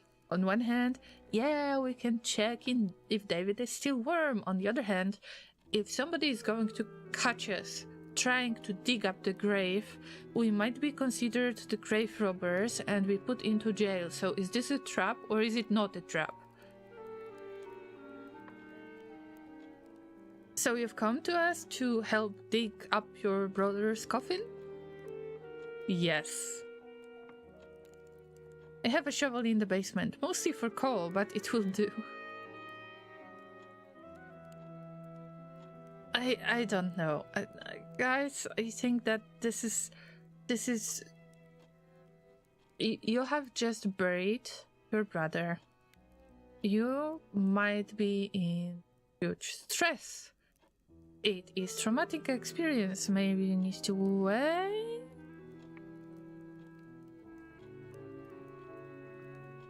Ask why she didn't bring her servant. Yep. Where's Phoebe? At home, in bed. She's not up too much lately. She sobs and asks what will become of us and counts her rosary beads. Beads! Sorry, rosary beads. Anyone would think it was her brother that died. You are Archie's friends, and you want his name cleared. So you have reason to try to find David alive, even if I mean nothing to you.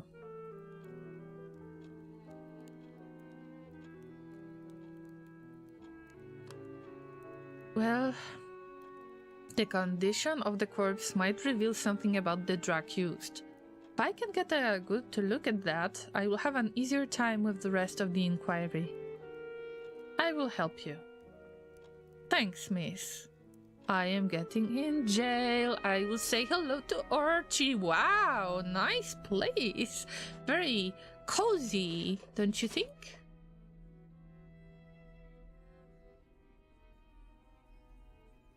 Here, there's only a fresh mound of earth. You're sure this is the one? It's not marked? I left these stones.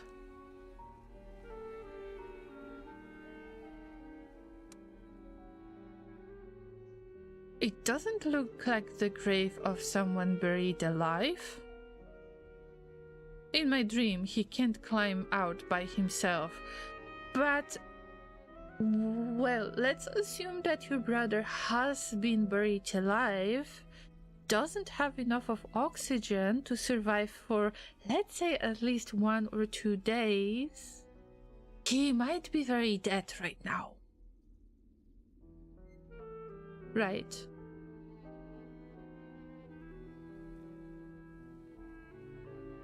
What a place for romance, I agree. Psychic Salad, I love your username. Did you know that you can't be put in jail if you burn it down beforehand? That's a big brain move. I think that we should listen to you. Yeah, I hope that you've been great today.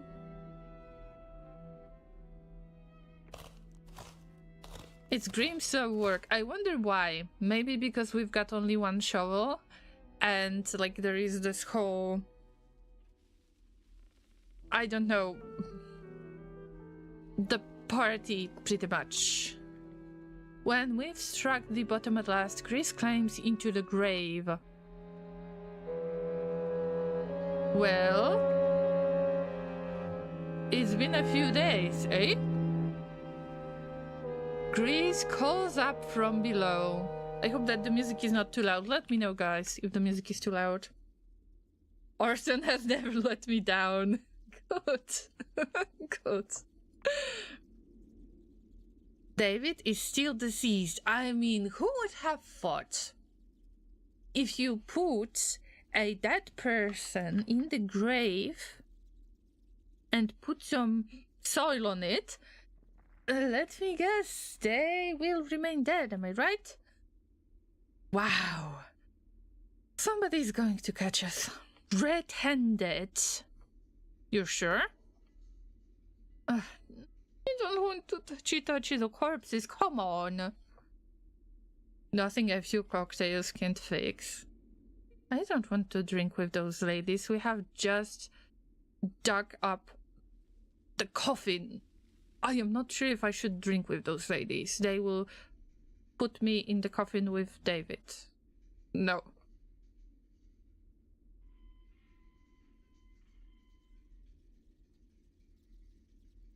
Propose an ingenious way of checking for life. What does it mean? I don't know. You could put a cold mirror under his nose and see if it fogs. Oh, I mean, yeah. Nice idea. I mean, I had no idea. I have such a nice and squishy brain today. Interesting, very interesting. Wow. Wow, just wow. A night of grave robbing and drinking. Not talking about those, I'm talking to the cocktails that fit well with the Molotov baskets. Oh! I don't go about with a mirror on my person. She reaches up for a handout. But Rachel got glasses. We could use glasses. Let me discuss one thing. Let's assume somebody is going to catch us red-handed. Or yellow-handed, depends. Because Rachel is with Milton, so I assume that maybe she's not having the yellow eyes. She's got yellow hands for some reason, you know, because of being warm to the touch or something like that. But let's assume that we're getting caught red-handed. This is not the party I would like to be with in jail, I guess. He hasn't decayed much. There's no smell. Ew. I have just heard that in real life, the bodies of a deceased person might have slightly strange smell. Like, you cannot think of anything else. It is so easy to figure out that this is a dead person's smell. And Grace, I don't know how to react to this. Maybe he's a vampire. Maybe he wanted to be healed by Milton, and Milton was, you know...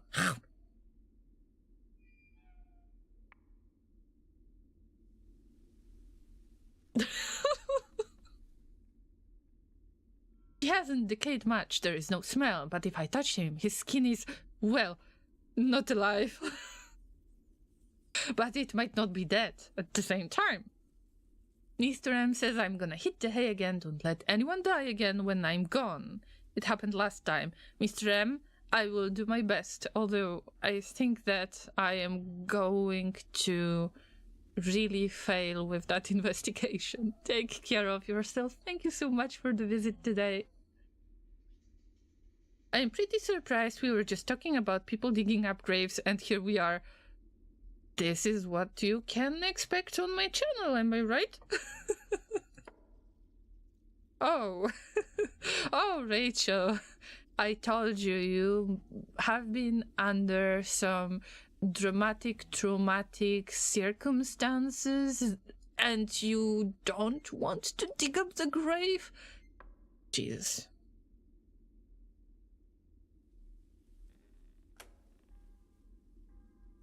Oh dear, it's horrible to have a hope like this snatched away. No, I should have known better. Such a stupid thing, really. The dreams seemed so lifelike. Milton said once that the laws of life and death down here are not as they were above. And so I thought, I don't know. Whatever he implied, your brother isn't returning. It's most likely a mistake. I believe Mr. Mirrors is to blame for sending Dream. I mean, who? let's go home. But let's cover this grave with the soil again. It's late, we're all tired.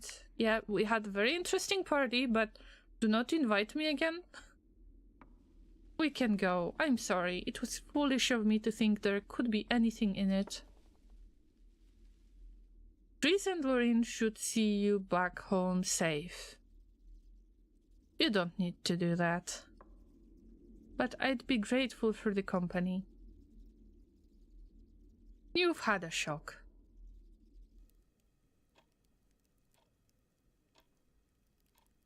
Phoebe, we have guests. We aren't guests. Don't worry about refreshments. I had you digging up graves. The least I can do is offer a pot of tea. Phoebe? Probably asleep. The baggage. SMH.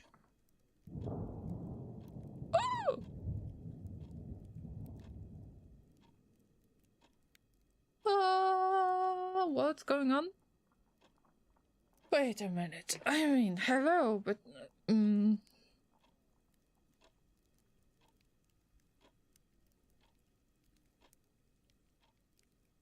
We were digging up a body today. And David was pretty much dead. Did you leave the coffin opened by any chance? I see the reason why people were putting like cages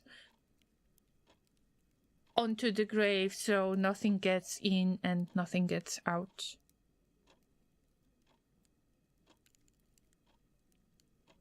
Now this is awkward silence. You were dead. I was. And now you aren't. And not for the past couple of hours. What the hell is going on here? It took a real time to return. And then you weren't here. Oh, okay. How did that happen? How is this possible? What the hell is going on? This is not a prank, bro.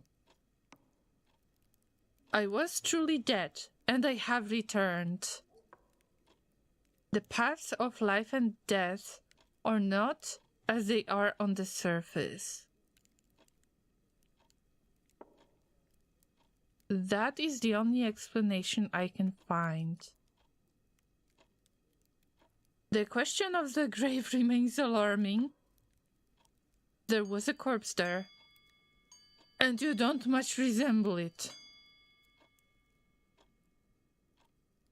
I didn't wake in my grave. What? What's going on?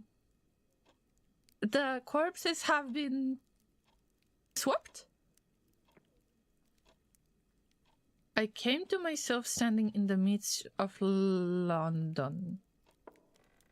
At one moment, I was crossing the last river, and then the boatman put me back ashore. I guess, you know, the one that is helping the dead to reach their destination.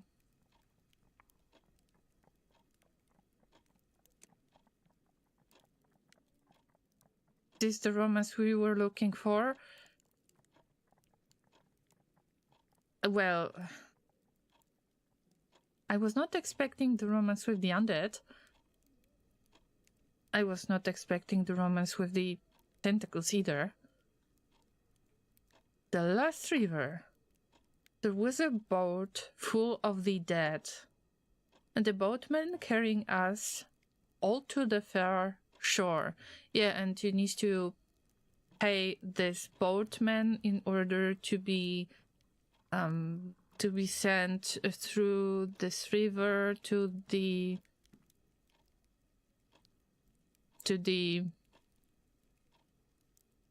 place where deads are supposed to go. Wow. I found myself there after the agonies of poisoning had ceased. I don't believe I have the pleasure of your acquaintance, Miss Smith. I am a clerk at the Ministry of Accounting and Recounting. Now you need to put this... well, I guess that we're getting the new person. Like, my last report was actually correct. We don't have to change anything about it because David is still alive. But why is he still alive? That's weird. I was helping Miss Lando. We were trying to dig up your corpse. This is not how you make friends. I need to admit that this was a very unfortunate thing to say. Very unfortunate. I guess I'm not the only one who might make some strange decisions when having a dialogue. I dreamed you were alive, Rachel says. That you were trapped in there. I knew it might only be grief, but I dreamed it again and again so vividly. We should make a list of what to do. I will alert the ministry that death appears not to be going as usual. And someone needs to inform Harjit that Mr. Lando is not dead and therefore Archie is not the murderer. Someone did murder me. Does that even count? Someone murders the character. They get back from the dead. Does that count as the murder or not?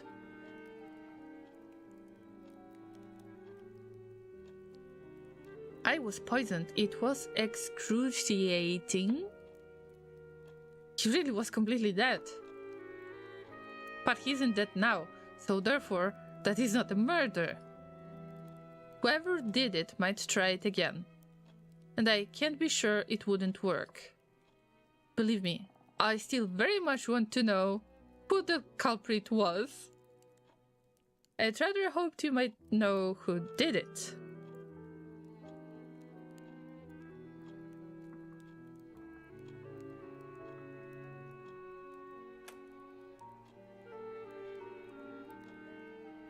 Go on. I am agog to hear what happened. I hardly ate anything that day, only the medicine that Archie brought me. I wasn't feeling well from the beginning, so I stayed in my room to read. There was quite a parade of visitors in the parlor I collect. A parade? I had Ivy Fitzclarret here working on a fitting. She's hardly a visitor and we were not in the parlor for the most part. Though she may have passed through. Ivy has a spot in Hawks Lane Market where she sells clothes and gossip to the whole world. This is a parade on her own.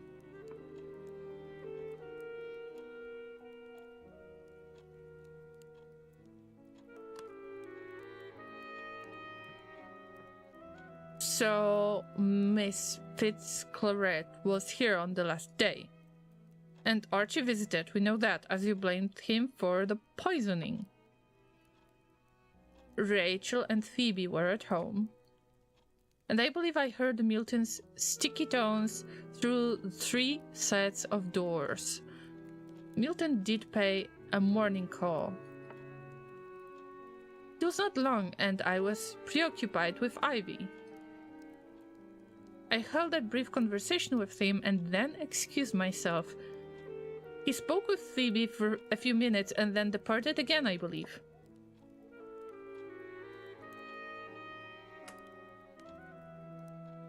And you ate nothing, David? No, only Archie's medicine. No drinks? No tea with a bitter flavor and a gritty texture at the bottom of the cup? I would certainly have noticed. I thought as much. One always has the sense of poisoning victims being especially unobservant. And when Archie was with you, he didn't do anything strange? Nothing to make you think he had a sinister intention? No, his bedside manner was much the usual.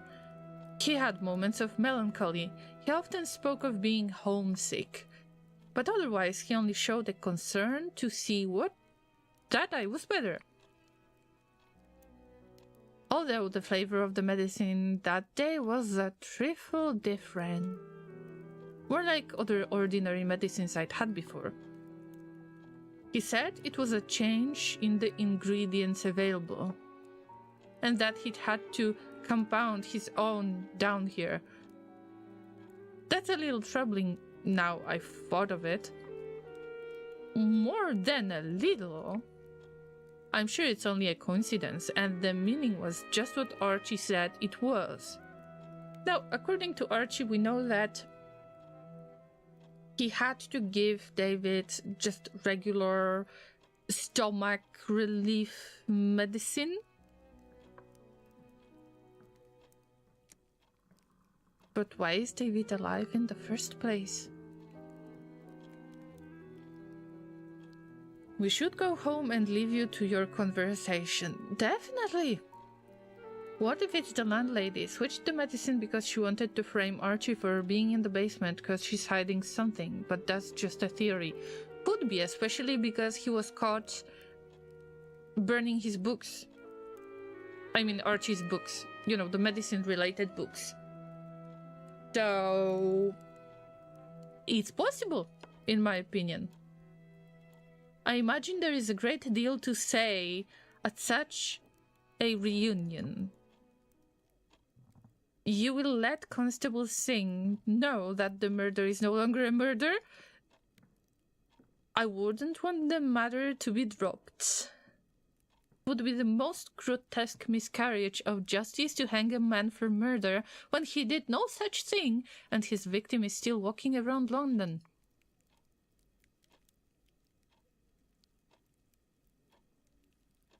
Very well. I will alert Constable Singh to the fact that David lives.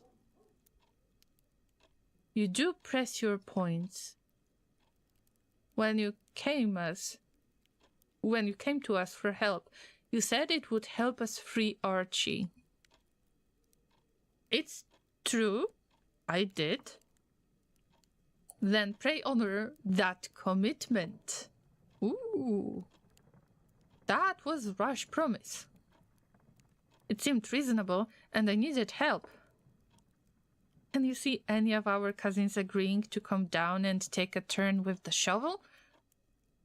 No. And especially not the Lando cousins.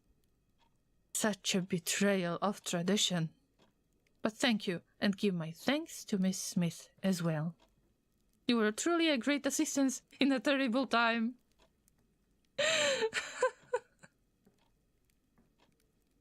Wow. If it was Archie who gave the fatal dose, then something will have to be done. But of course, we'll say it wasn't murder. You may say it wasn't.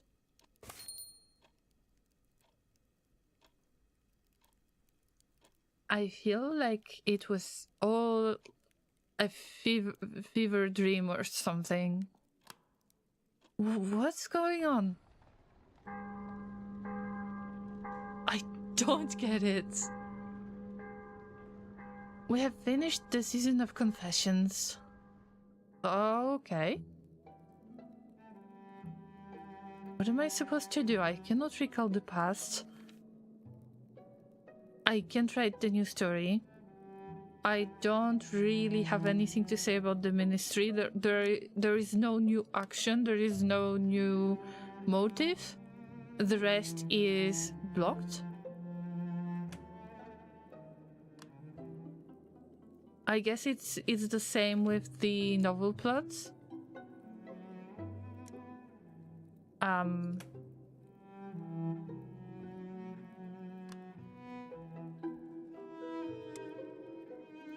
If I remember correctly,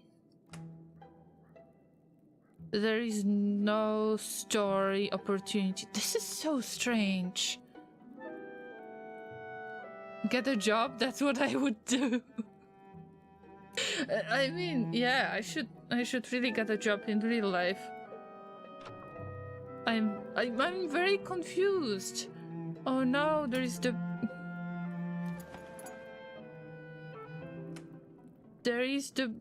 boarding house situation going on. Wait for Archie to come home. Oh, a romance, right? Is he going home or not? Let's see.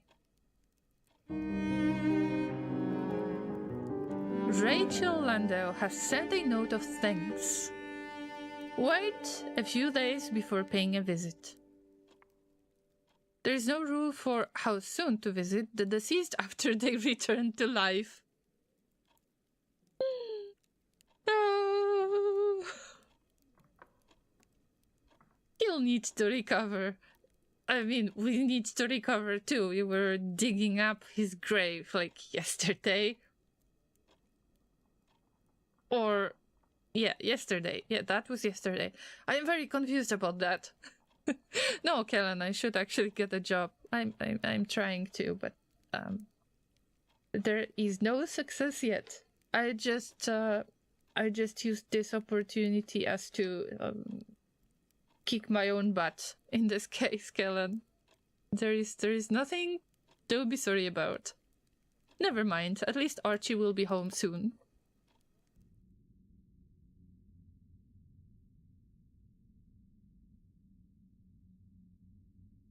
Archie does not return. His place remains empty. Horatio cooks him a portion, but he never comes to eat it. Our love interest is missing. After 4 days, Grace tries to argue her out of doing it anymore, but she insists she can afford it thanks to me. What isn't eaten goes to hungry neighbors in the morning. And she, Horatia, doesn't welcome interference in how she runs the house. 'Cause I offended her, I guess. Since the fall, every season is freshly alien. The season of confessions goes out, taking with it many helpful self-deceits. Yule brings the first full horror of the Neath. People stop pretending when an animal speaks that it was imagination. Dogs, it's true, still say very little. This is what passes for tact among dogs. Cats have no such compassions. On the rooftops they trade in human secrets, and their side glances dare us to object, hypocritical gossips that we are.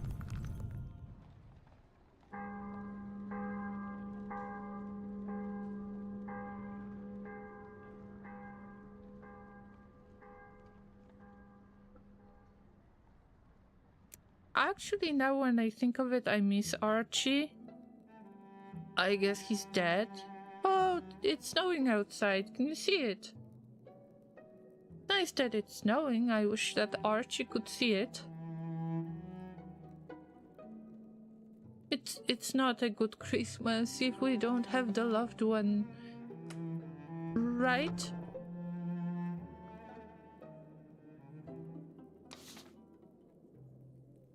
Trowel Street. Wait, I need to wear something.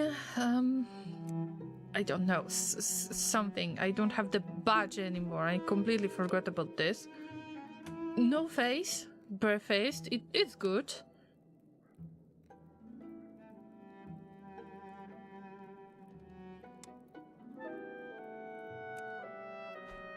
Well, I guess it's time to drop the news.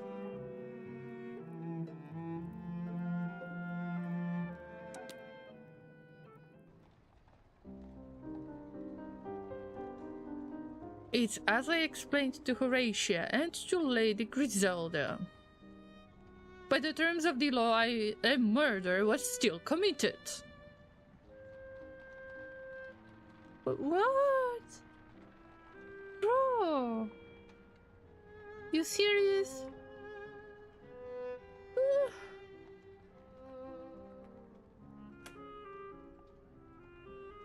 Is he well? I worry about him in prison. So far as I can tell, Archie's happier on the Ungulate than he was before.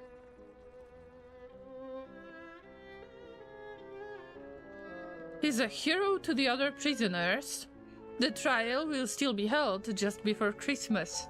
Oh, we're not having a nightmare before Christmas, we're having a trial before Christmas. Miss Lando did send a letter to the court to explain her brother's change of circumstance.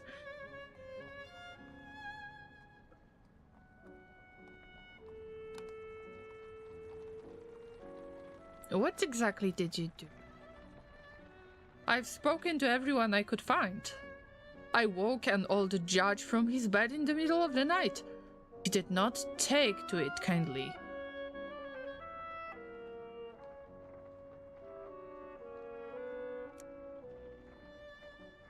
Thank you for trying.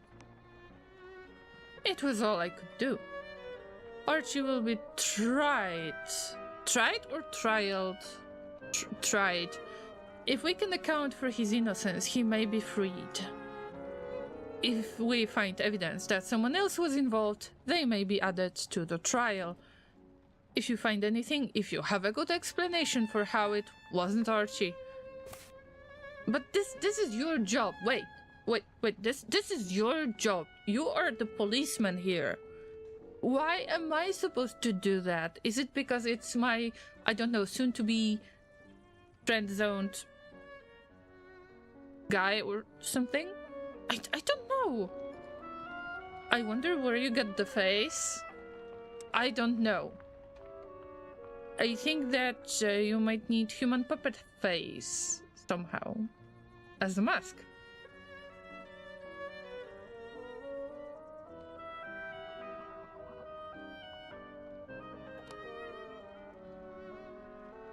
You will be the first to know. Thank you. I'll need to craft my theories the way Archie showed me.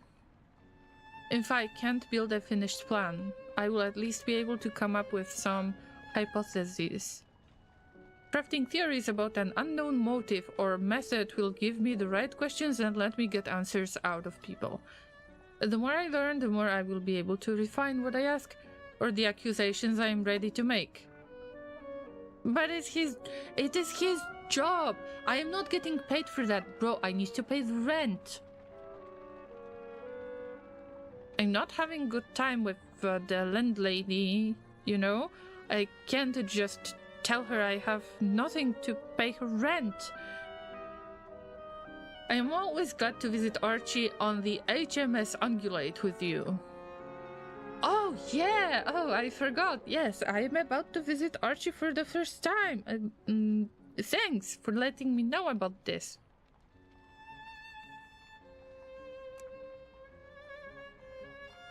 I make my excuses to be going. Of course, I don't want to romance this guy.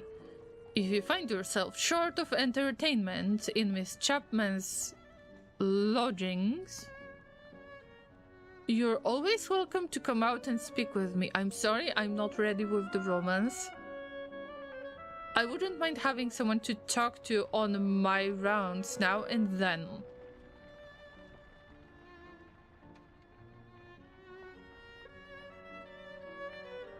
Llamas, what do we do?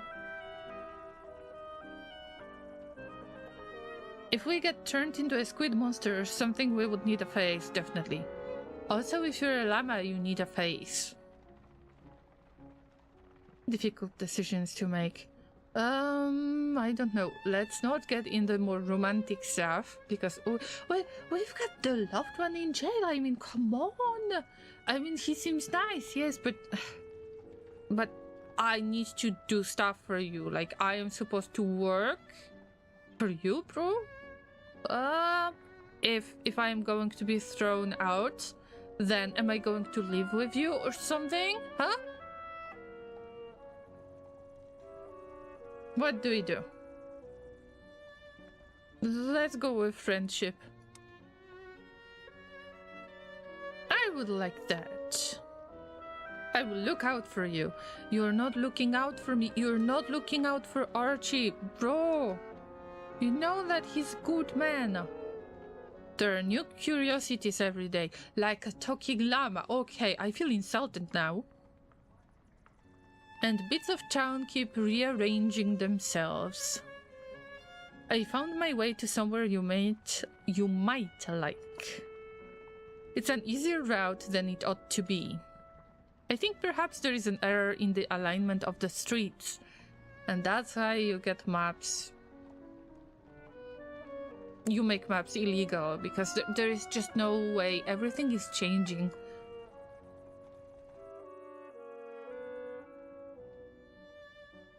Oh!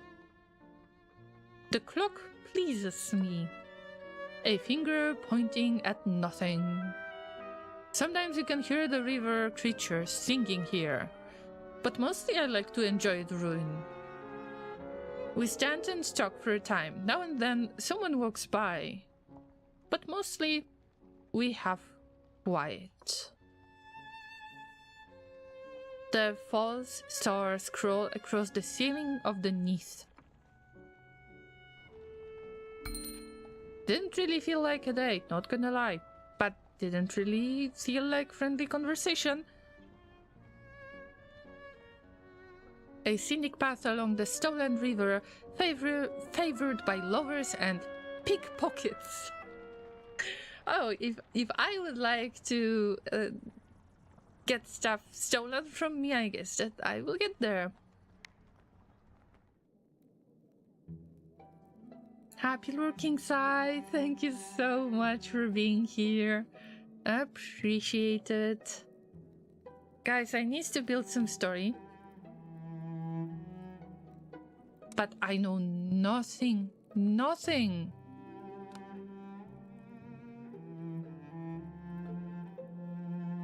I don't know who Carringhams are. Lord and Lady Carringham. Lady that was engaged with David. I don't think so. Milton. It's possible. Phoebe. It's possible. She was crying a lot. Maybe they had some romance going on. Someone did something.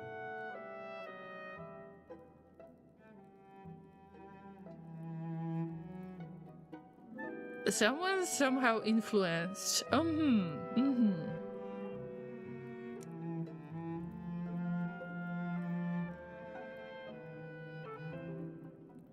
Who could do what?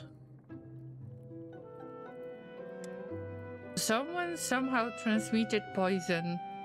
Someone did something to someone in New London. That's how I feel.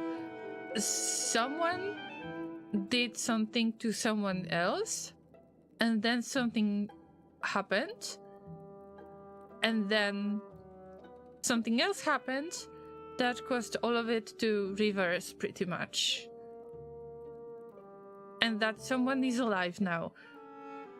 What a strange story making is it, right? Method, tainted drug or unknown methods.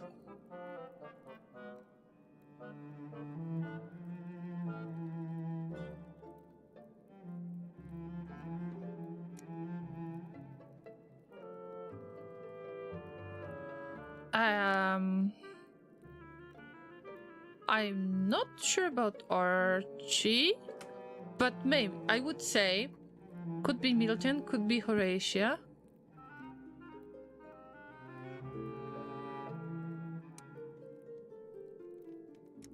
Let's see.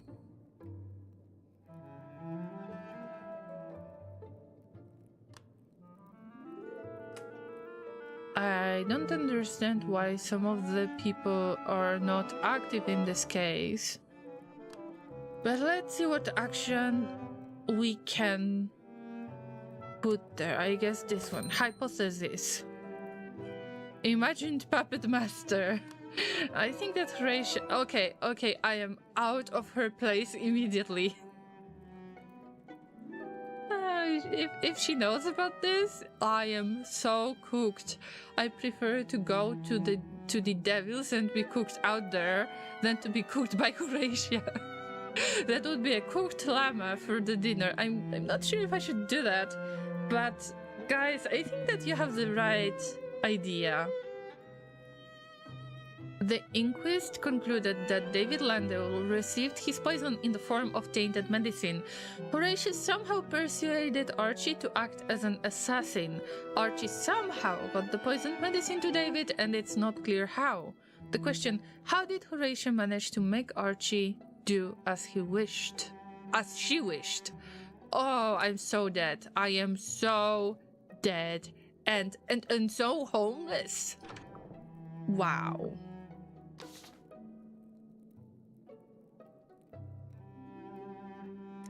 Let's visit Ivy. Yeah, but I wanted to change my clothing. The risk of going to see Ivy hatless is that she may very well try to sell me a new one. But I have no hat. Like, I could try to use the apron, like we're trading or something.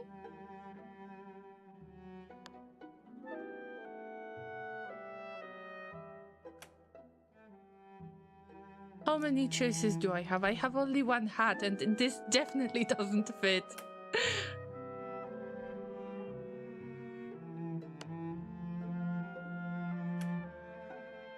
Cooked llama? Yes, Finan, there is a chance for the cooked llama. Seriously, cooked llama.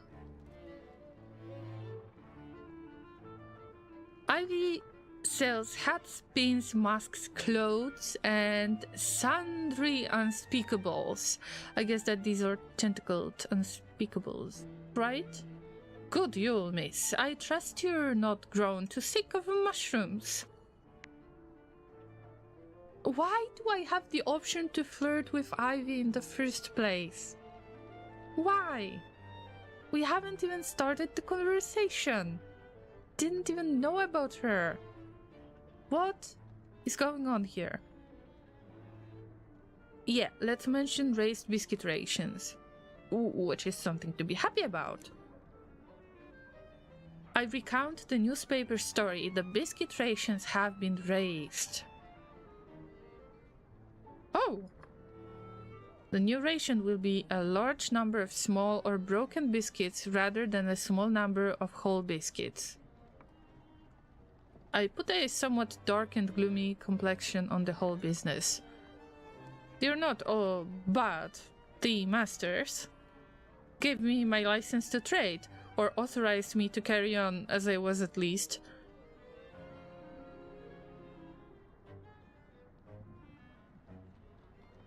Let's talk about the masters a little bit. I am very curious.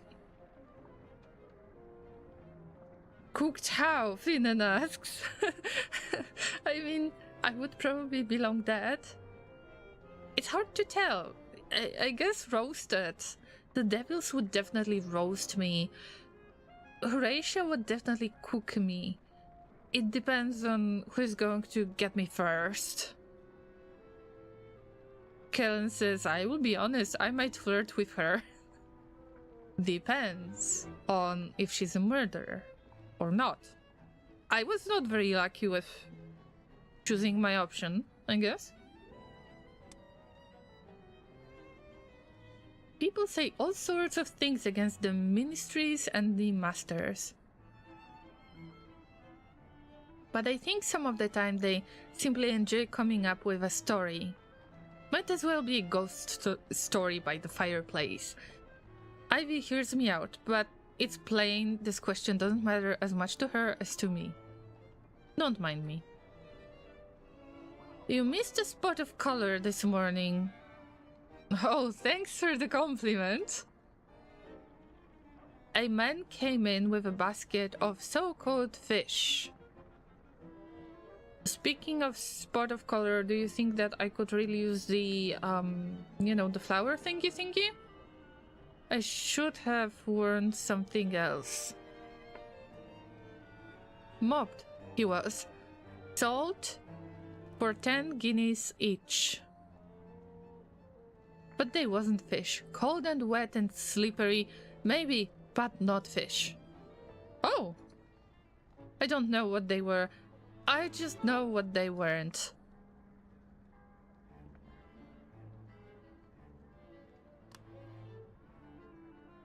I had a question or two for you. Where I come from, we don't inform for free. Hey! I'm in difficult situation. I might give you some fish. Or some fur. You want me to remember something? It will cost you tuppence.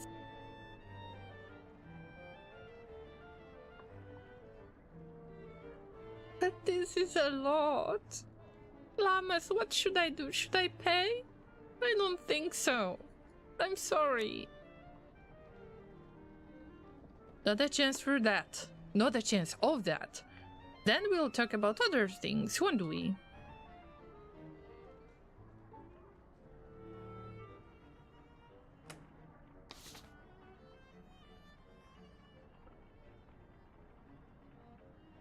We can actually buy some clothing.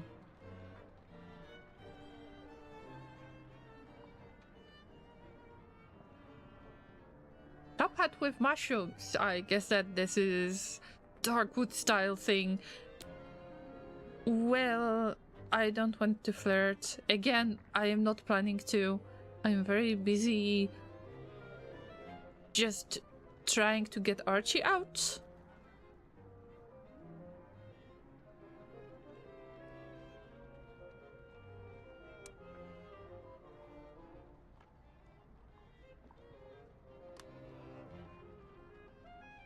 You don't have any other kind of work besides what we can see here. Here's the thing about working in the houses of fine ladies. They leave their letters lying about and tell themselves you can't read. They gossip about their affairs and fancy that you're deaf. Well, I have a rule and it shows a generous and charitable spirit at that. First time you forget, I've got eyes and a brain, no harm.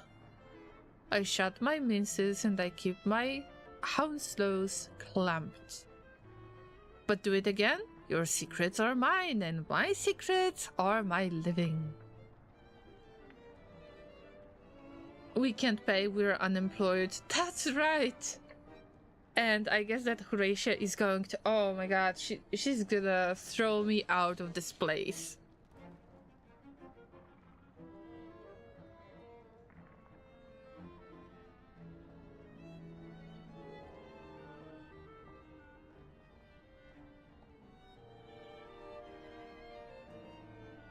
How should I respond to that?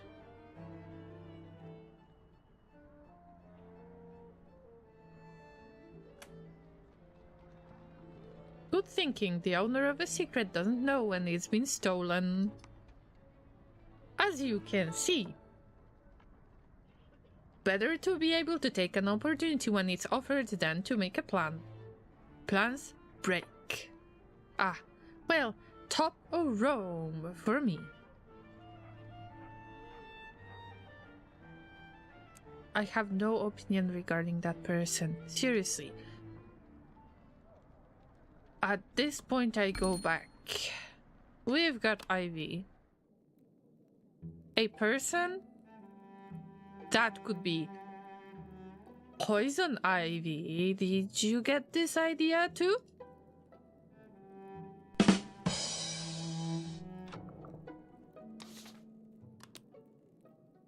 I feel like I do nothing in this game, nothing significant that could push the story forward. Oh, friends, there is a newcomer to the house. Try not to assume the worst. You look solemn, Horatio. The last time was when you told us the supply of cheese had run out. I know we've had a happy little group here, but the time had come. I've taken in a new lodger. I am doing my best to get Archie sent home. You haven't yet, and we don't know how long it will take. No, but I don't think it's time to give up and move on. Yeah, I'm angry too.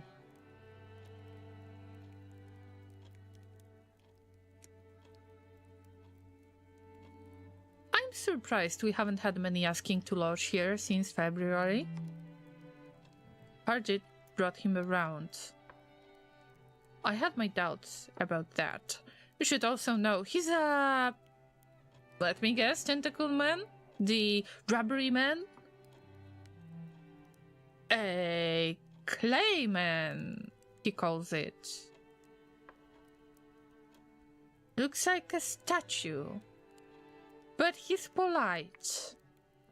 And close, before you get any notions.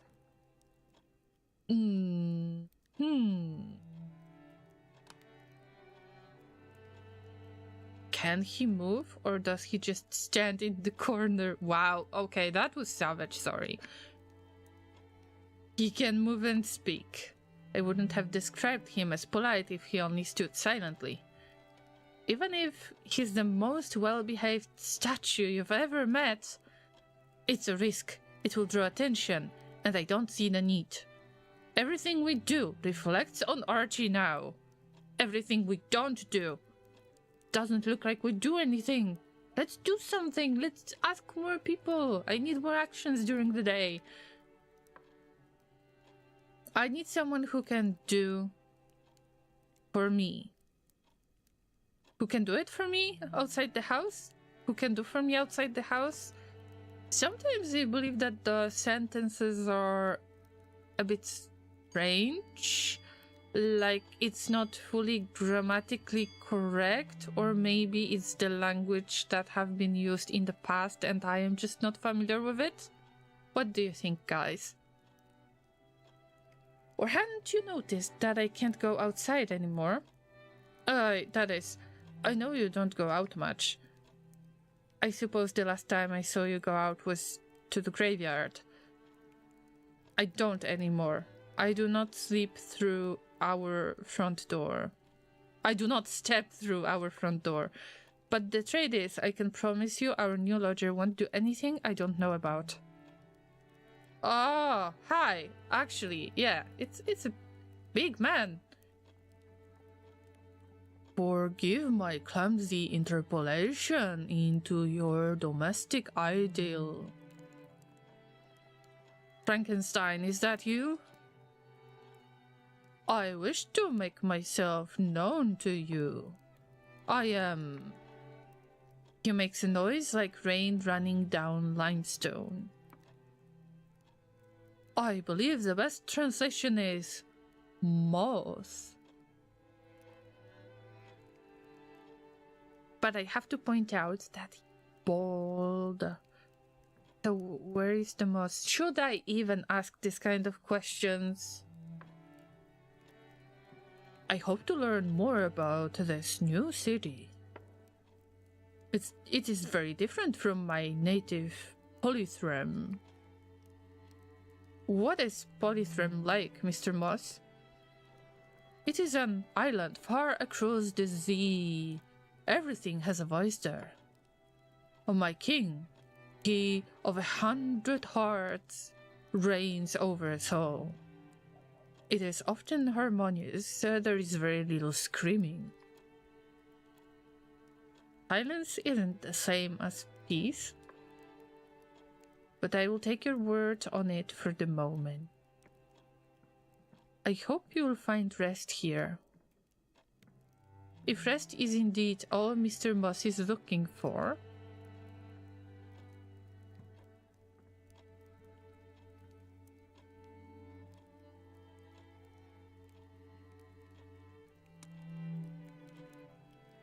glad to meet you, especially if you mean to help our hostess.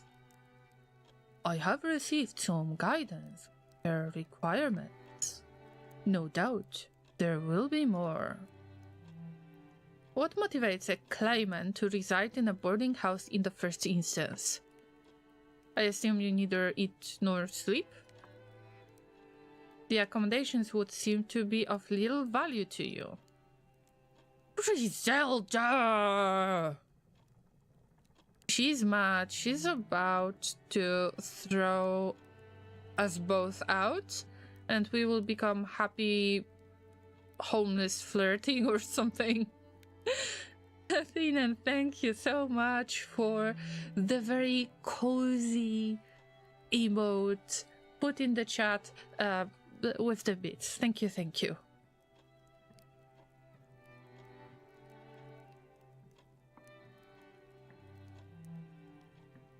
No, it is an honest question. This seems a happy place. He makes a sound like water flowing through the spout of a gargoyle. Oh, I was not made for the seat. The king did not fashion these lips for lies. I saw the man in the previous city. I did not find him. I believe he was at odds with the Khans. The who? I have heard they call themselves masters now. They style themselves after their latest acquisition. But the man is gone. Everything has changed. I hope to find my place and my purpose once more.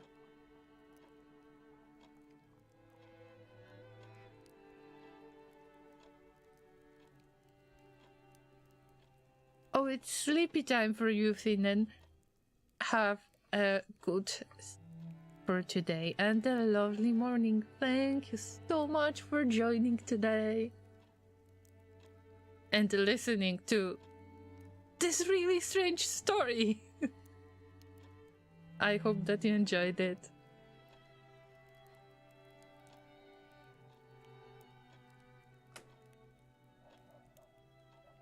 We're not always so intrusive into other people's affairs. In Polythram, we're always in union. A polyphony makes a pleasant change. I was looking for someone in the lost city. Yours falling came as a surprise. There, you see, Mr. Moss requires his rest. I have no wish to be a burden. In Polythrim, what the king wishes to occur, occurs. But there are 3 of you. I will wait for you to reach an accord. I would require respite rather than shelter. It will not be an undue inconvenience if I am better to look elsewhere.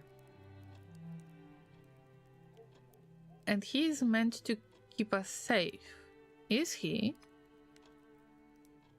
If I were a housebreaker, I'd give him a wide berth. Besides, Harjit said he considered it his obligation to help Mr. Moss find a home.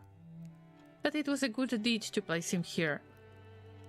If Harjit thinks the deed makes up for arresting Archie, I have some questions about the moral accounting. Not everyone tallies their good and bad deeds in a double-entry ledger book, Lady Griselda. Whatever the ministry may have told you. But he's right. If we're all to rub along here, you all need to be comfortable with our new lodger. You live here just as much as I do. I think you're likely to be outvoted, Horatia. No one has a better heart than you. But we must think of Archie. We court suspicion and perhaps the master's anger. If Archie were here, I'd say different.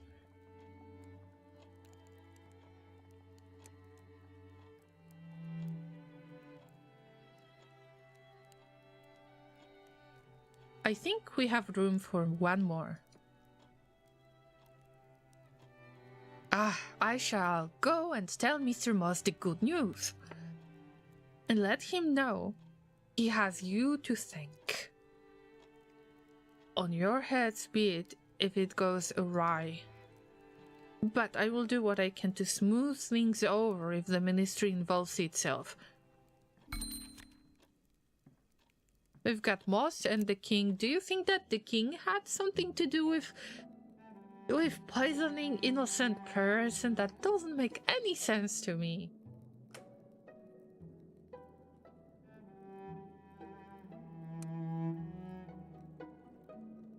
Maybe it was Phoebe that somehow transmitted the poison.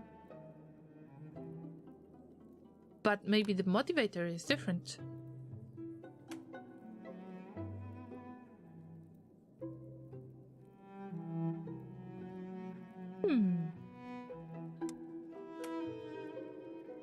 Maybe it was... Maybe it was Horatia, or it could be Horatia. I think that it was nothing to do with David, really. I don't know if it makes any sense. What do we do outside? Oh, it's the evening. It's... If we're supposed to host a visitor before bed, what we should do? Oh my god, it's sleepy time like Finan said.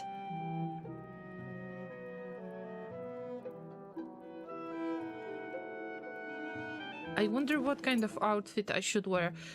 Maybe something like a regular... Just a regular shirt, I guess, with a little flower for possible romance, of course, because the game allows me to do so.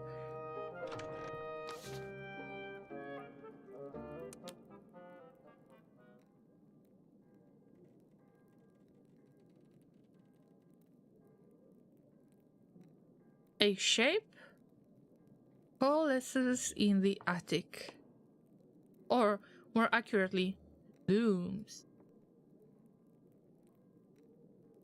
I am sorry if I startled you. I hoped we might become better acquainted. Ooh, the romance is coming.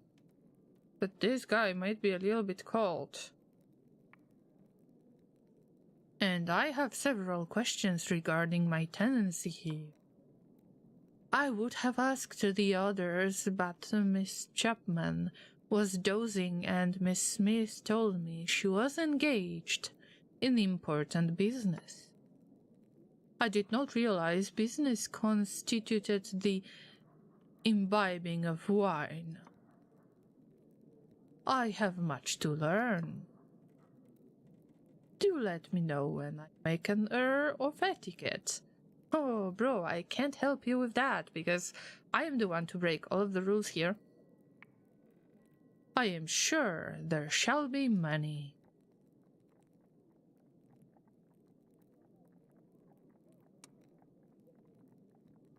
I leave for surprise guests. Oh dear. I hope you are not regularly interrupted. I am always available if required. I've noticed Londoners are averse to poor behavior when I am present. Cannot think why. I am afraid I did have a question. In Polythrem, our king rang a hollow bronze chime to summon us when required. His favored servants all bear his own image, so both our station and our duties are clear to all. Canon says, I think there is some ye old English in this game for sure. Sometimes I think that it's me who doesn't get the context that much, that it's my fault, my broken English. But if there is somebody else who has similar feeling, maybe my English isn't that broken after all. Yeah, that cheers me up a little bit, not gonna lie. I am afraid I find the etiquette here more confusing. Hoped you could explain my duties. As a lodger in Miss Chapman's guest house.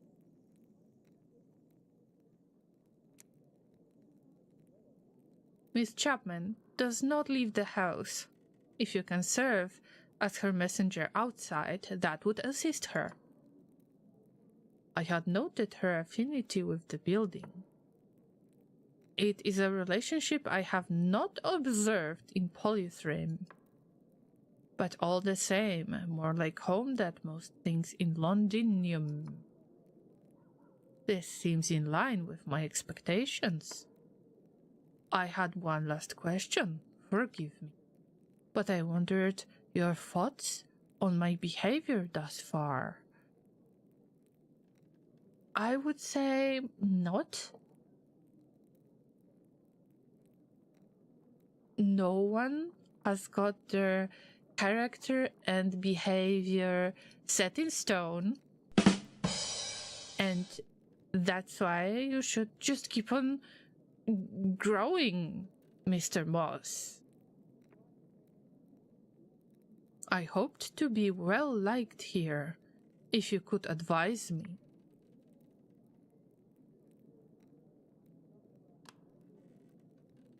Just be yourself. Everyone is just muddling along. There is not much muddling where I am from.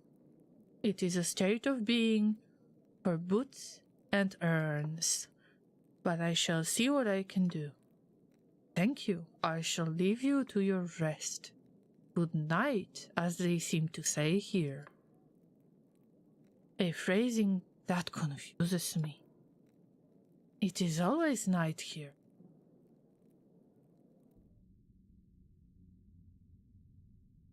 I mean, that makes sense.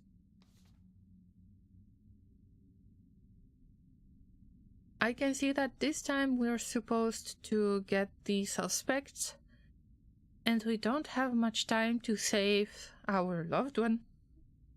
Allegedly.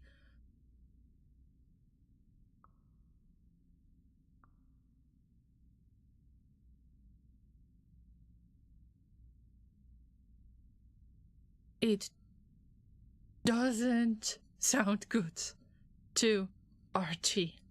I need to hurry. Day 292. 13 days remain in the season of Yule. 13 days is definitely not much. Do I have any memories? As usual, I resort to the morning papers. The headlines today read: Townhouse fire! Wild-haired and introspective students rescued. Outbreak blamed on unauthorized hexagonal map. Masters warn against unlicensed cartography.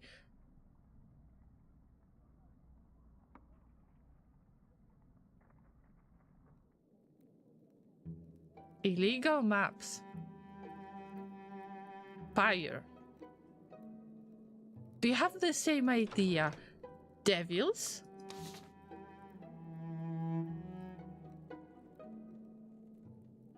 I wonder.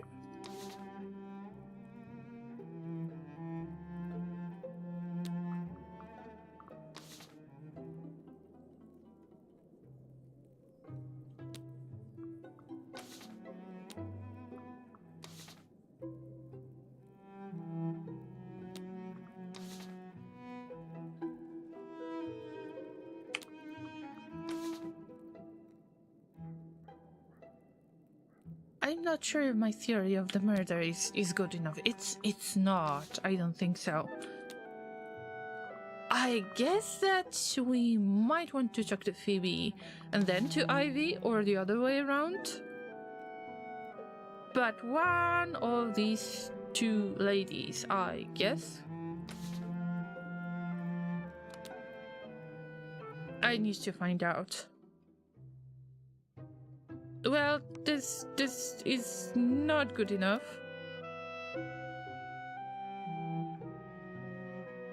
Wait, what happened to my game? For a moment, I thought it was a bug. Seriously, what happened?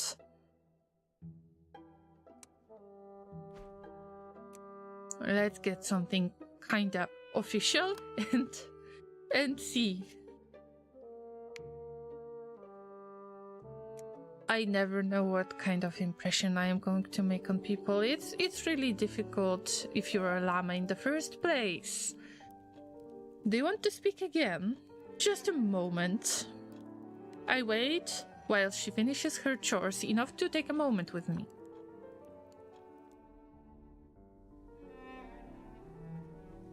Why are we standing in front of the graveyard? That's not very romantic, if you ask me.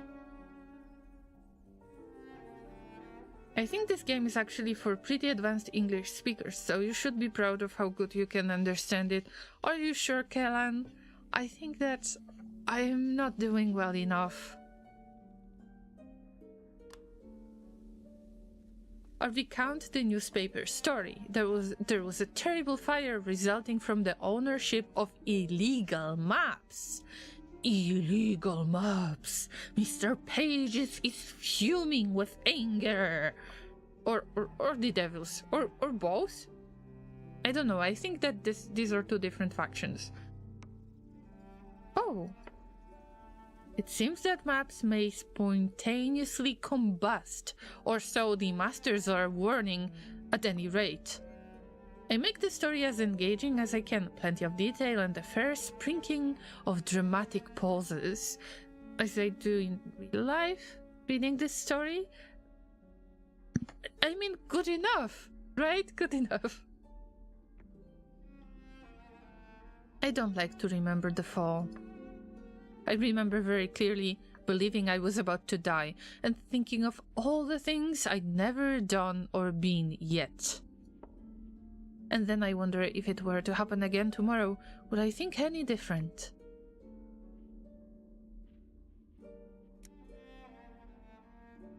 Right then, I see. Did Rachel tell you about the second corpse? After David died, there was a dead body outside the servants' entrance. It looked like it had been going through our rubbish. It was stone dead, face down, on the rubbish heap. You mean stone dead, like a stone man, by any chance? Only when I saw face, that's exactly what it hadn't got. Just a mass of, I don't even know what, meat for the front of its head.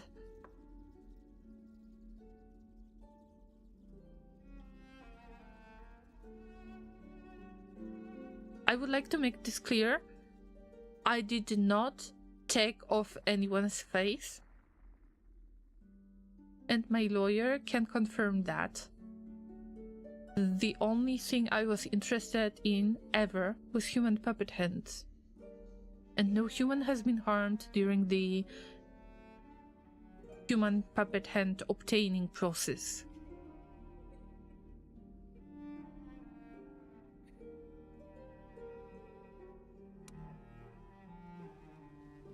How terrifying! My goodness, what a ghastly creature! It fair made my skin crawl.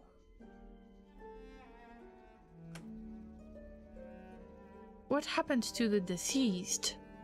That's, to tell the truth, I wouldn't have thought it of her. But Rachel has more stomach than most. She put a bag over its head so it wouldn't give everyone such a turn. And then she and the others washed the body just like they'd done David. And paid for it to be buried at a Christian grave.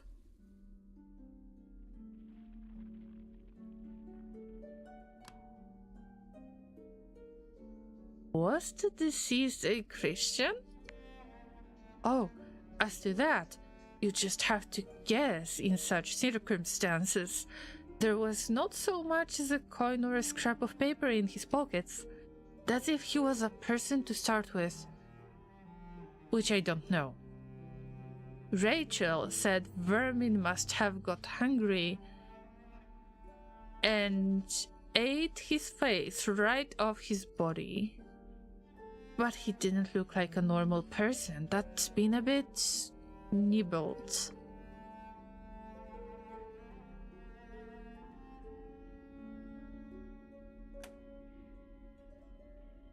Do you mind if I ask you a few questions about the murder? There's some things I don't understand. I don't think they'd want me to. David and Rachel, I mean. Is David answering your questions? Not yet. But I was hoping you would.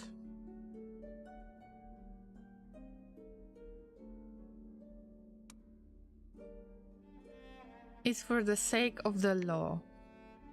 I see. Archie did ask me to.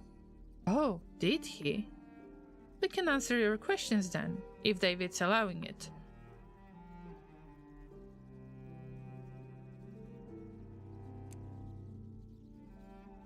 Would anyone have touched Archie's medicine when he wasn't looking? Or exchanged it for another bottle? I suppose they could. Archie always left his bag of medicines on the table in the parlour. He'd go in, speak with the patient, then come out and fetch the dose. And there were so many people in the house that day. Ivy and Milton were both visiting different times. Did you see anyone touch the bag or the bottle? Milton snooped in it. Milton, you little hot piece of devil garbage. You know him, always thinks he knows best about other people's business. Always making little comments about them and theirs. He opened up the bag and had a good rummage in it. Made some funny comments about leeches before he closed it back up. I didn't see him do anything to the bottles, but I didn't have my eye on him every minute. I do have work to do. For a moment, no one speaks. Wonder whether I could ask a favor. But could I come with you to visit your friend, Archibald? I'd like to know what to expect before the trial.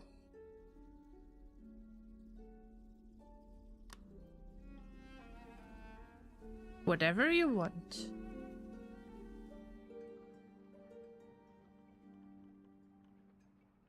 I brought Phoebe with me. Why would you be here then, Miss Riley?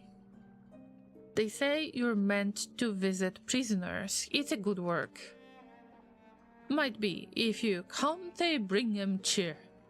But if you're here to squawk at me about the wrong I did, the Landos, you don't think you could have done it by accident, then?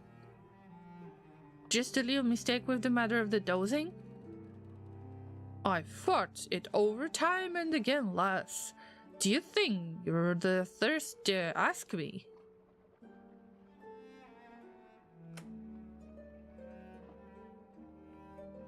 She's worried someone else did it.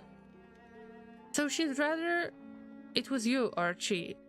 By mistake, if need be. I'm only trying to understand what happened, same as the rest of you. I've been thinking all this was to get me out of London. Someone killed David in order to get you out of the way? Did they like to give themselves the long way round, didn't they? Hey, they hide their true intentions. Ah, you're as good as a play. You should come and see my mistress. She's always needing a plot, and the stranger, the better. There is some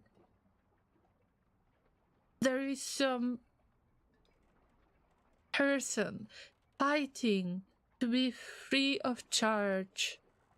Free of charges? Freed? Something like that. Freed from the jail to survive it, to not get themselves hanged.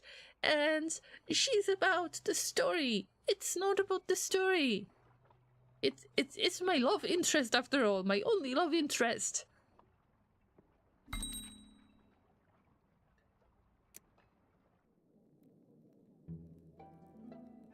I would like to talk to Milton.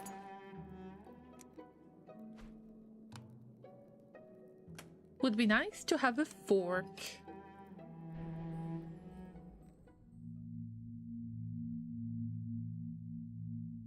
Sometimes now I try to remember the surface. What it was like before the fall, when we all still lived in a world of day and night, winter and summer. When Grace kept her distance from the other lodgers and wore gowns. When there was enough food on the table and it wasn't always the same. Sometimes I can't get my memory to go back further than the night of the fall.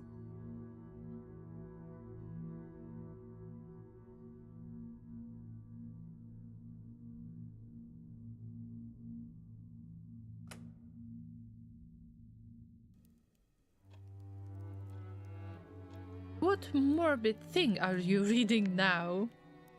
It's the Illustrated London News. I guess this is morbid. That's worse. What have they got this time? Engravings on the latest executions, the crowd gathered to see the deaths?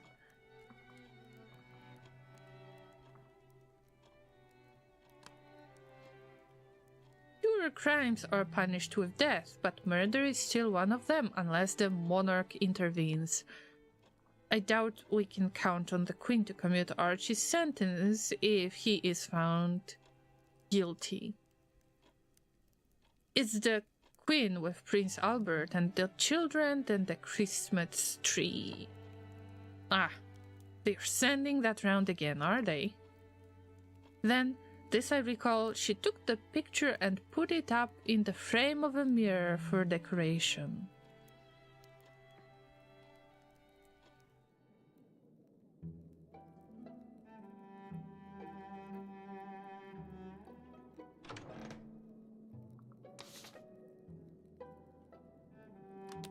Let's speak to Milton.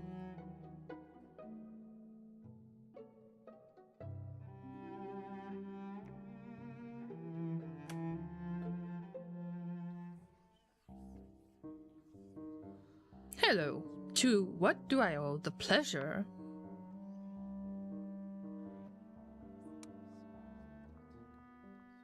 Do you mind if I ask you a few questions about the murder?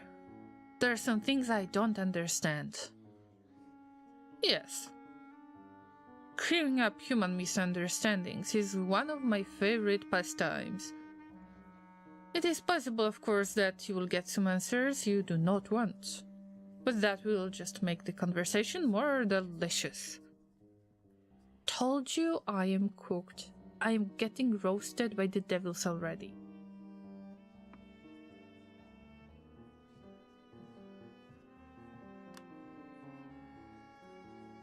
Did you see anyone get at the medicine? Change the contents of the bottle? I did not.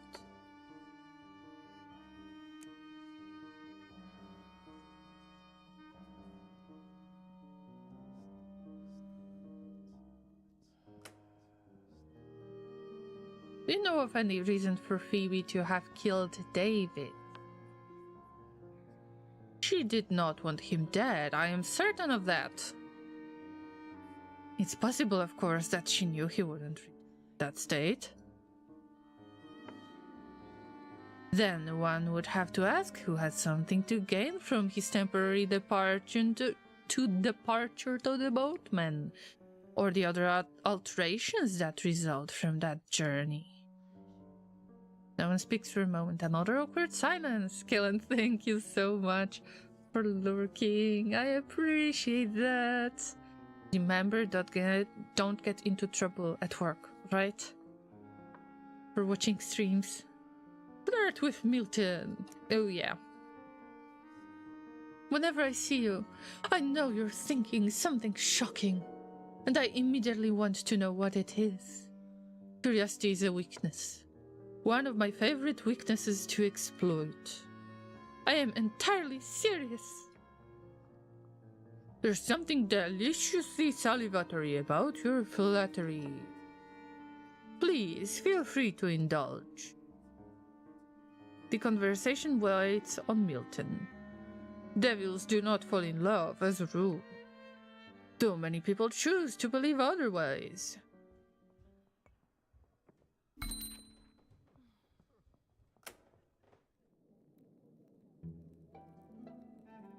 If he was messing with the medicine, he's lying that nobody was messing with the medicine. On the other hand, there could be a romance between David and his mate, possibly. Meanwhile, Archie is in jail. I don't want them. He's trying to be kind. They are an abomination unto the Lord. And more importantly, an abomination unto me. Can't you make her see sense? Our new lodger is making horrid dolls for reasons best known to himself. Clay versions of us. Please make him stop doing it.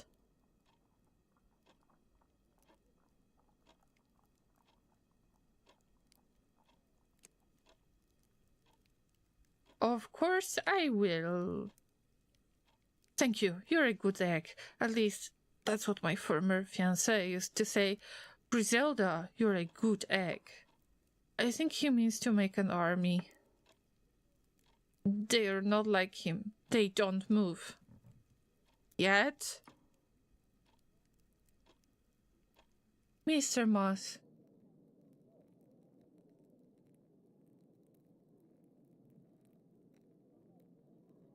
Mr. Moss, please stop reproducing yourself. This will be a difficult conversation. Moss is surrounded by a profusion of little clay men. Oh, I'm sorry. Yours is not ready.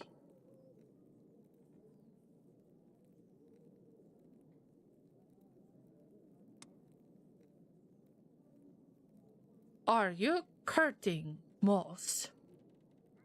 I have not been a courtier for some time. Oh, not as such, but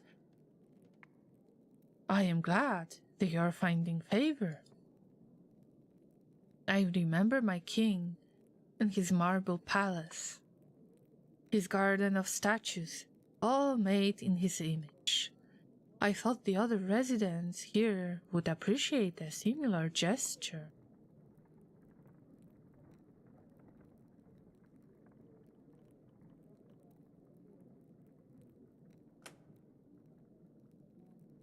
There are other means of winning friends.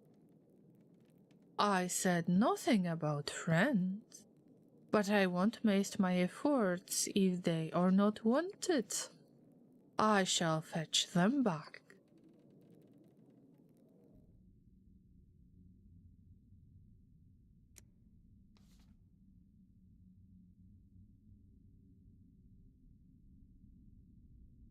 Feels like I've done nothing to help Archie.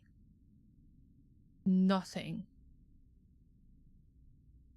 I guess that we will just go with the plot for Rachel's novel.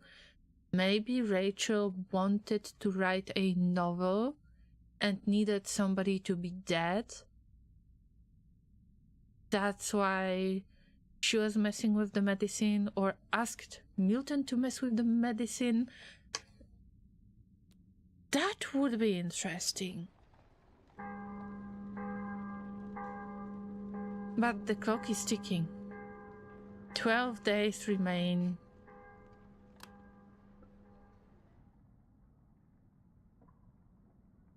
I get to the morning newspaper after Grace is done with it. The headlines today read: Vatican encyclical Lapsus Londinensis affirms support to all children of God. rebukes Anglican Church for abandoning flock. Confirms that devils are enemy of the church. Oh, the devils will be roasted.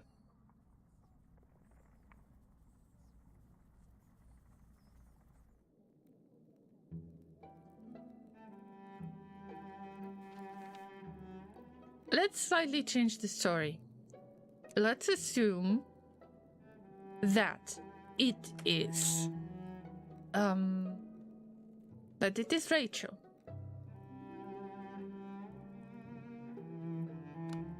Who asked Milton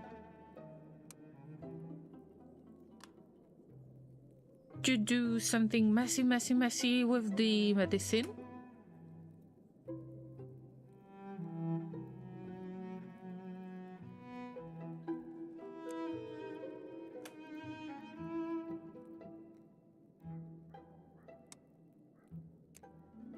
No.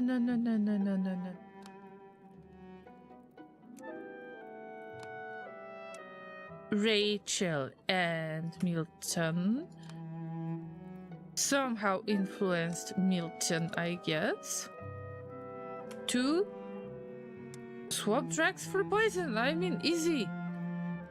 Isn't it? Not sure if this will make sense. But what can I do, really?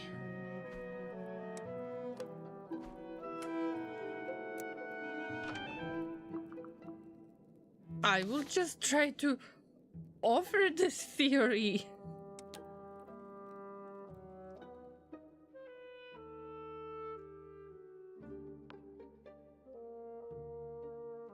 If I bring Harjit a case that can be brought to trial, he will tell me that quickly, so I can get something else done today. Otherwise, telling him might lead straight away to an arrest. I consider what impression this will make on Harjit. I am satisfied with costume. Friend, it's good to see you.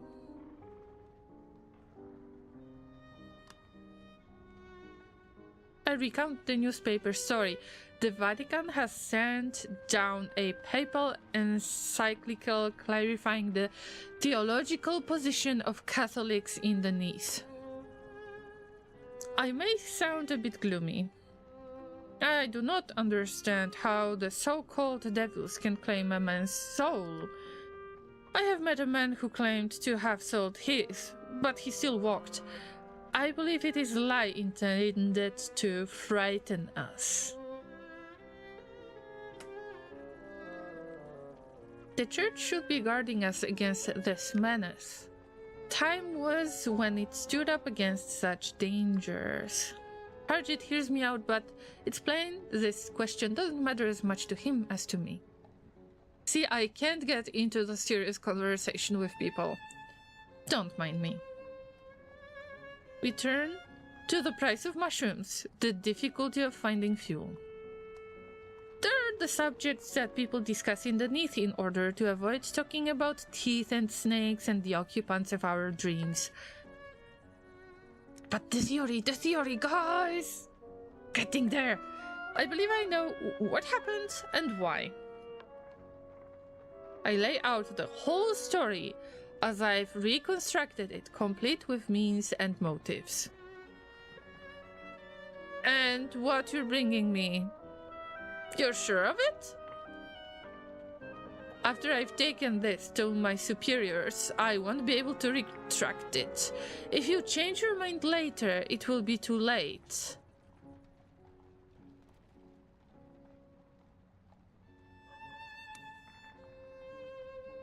On second thought, I understand.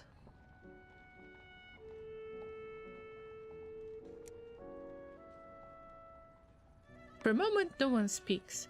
If you found your way to the surface, would you come back down here? Or would you count yourself well free of it?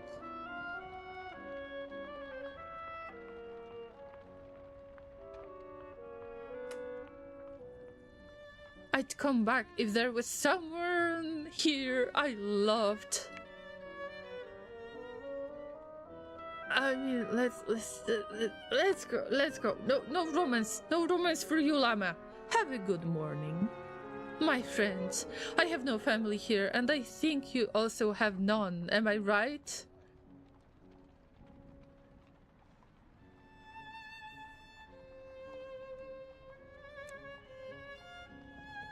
I haven't found them again yet. I haven't given up hope. I'd be honored to consider you a friend. I got friend-zoned. As kin, in fact. Someone to whom I hold a higher obligation than the law. Not that I would take to criminal endeavors on your behalf. But if I were called upon to be a constable where you are concerned, I am explaining poorly.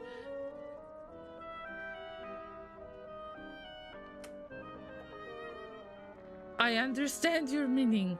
Seriously, I don't understand their meaning, but I guess that's fine for now. At the moment, I'm only my badge. There is no one who knows me in a different role. I miss being a brother, a cousin, a son. I miss the Guardbora. I know I will never see my sister's son again. I will never hold my nephews on my lap or... He stops. It sounds as though I am asking you to be a compensation for something lost. That is not what I mean to say. I mean, because all that is gone, I know what it means to find someone anew.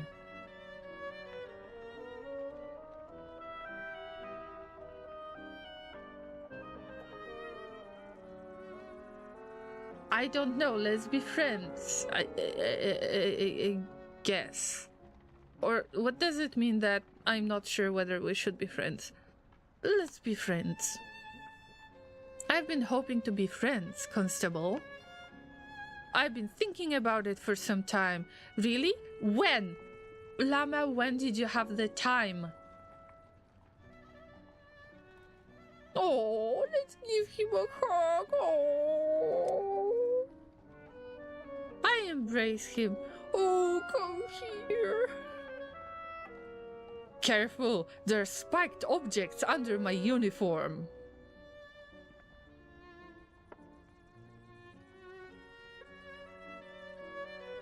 I'll take my chances. Give me a hug. None of the blades are poisoned, so perhaps the risk is not very great.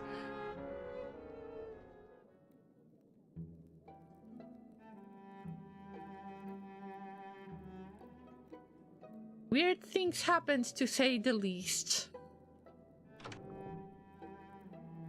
What options do we have? I think the best one would be to provide the story.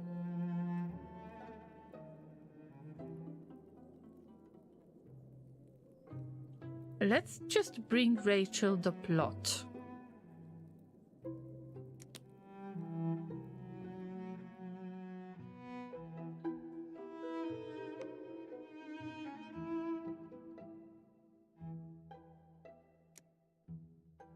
Yeah, I want a flower. A fake flower.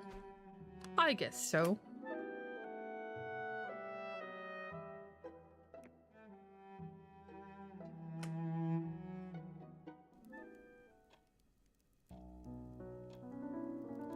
You have a visitor.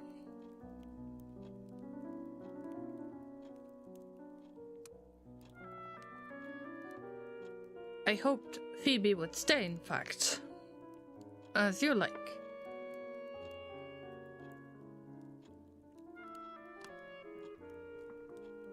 What a relief to see you. I'm glad you have not yet succumbed to any of the nitty dangers. Every day we hear some terrible story or of verminous attack or lurking monster. What are your origins? What sort of people do you come from? I can guess a few things from your clothes and your voice, but there are contradictions. I mean, hey, wait. I am a llama. In the first place, I am a very proud llama.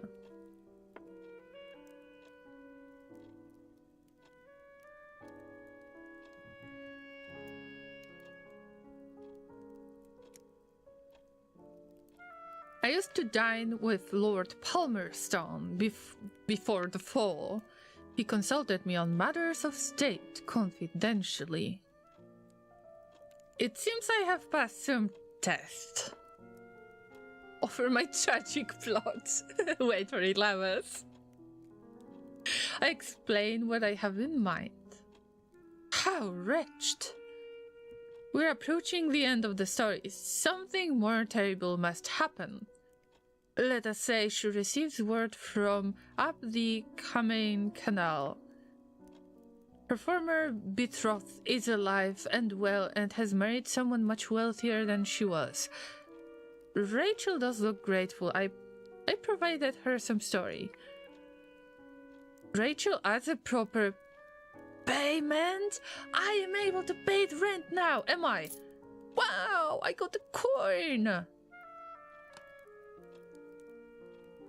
Thank you, thank you, thank you.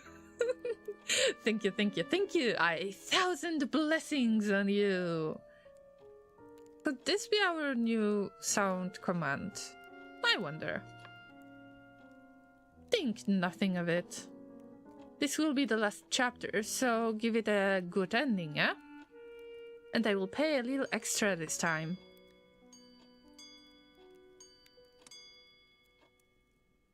We fall as often into talking about Rachel's artistic friends. You might think that Milton's critique would put people off. But it is the critique that brings people to the event. If he were not sharp, no one would come. We all hate the burden of our readers, those of us who are being published at all. It is such a relief to write, not for the broad and toothless mass with their arbitrary and conflicting preferences, but for one specific, precise and narrow target. Then she caricatures for me several of Milton's most devoted and least effective devotees. The subject occupies us for most of an hour. I should be elsewhere. My publisher will be sending around a messenger at any moment. Look after yourself, mate.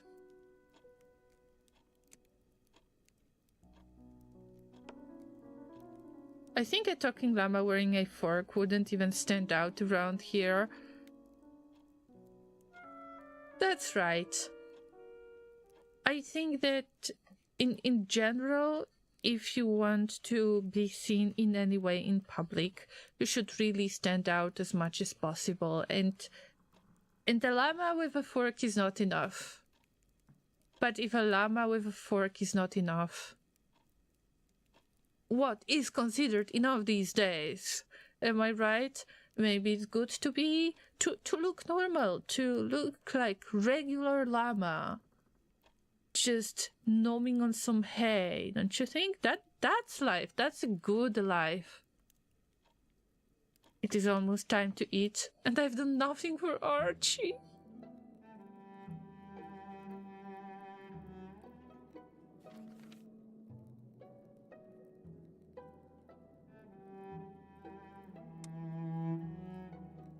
Develop a plot about the heroine learning of her romantic abandonment.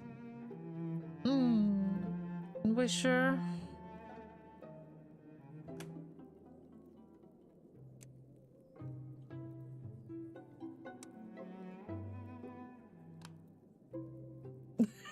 David died.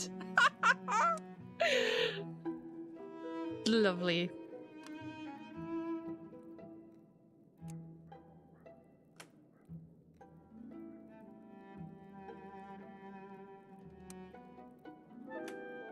It was supposed to be a good ending, right?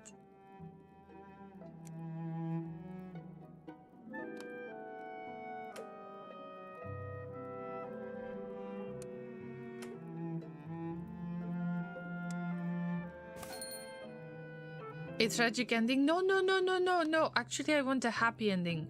No. I wanted... Well... Happy ending. Yeah, happy ending. A spoiled beauty struggled with the knowledge that her long-lost had married someone else. The man of business encountered her in the midst of this gloom. The man of business regretted past relationships.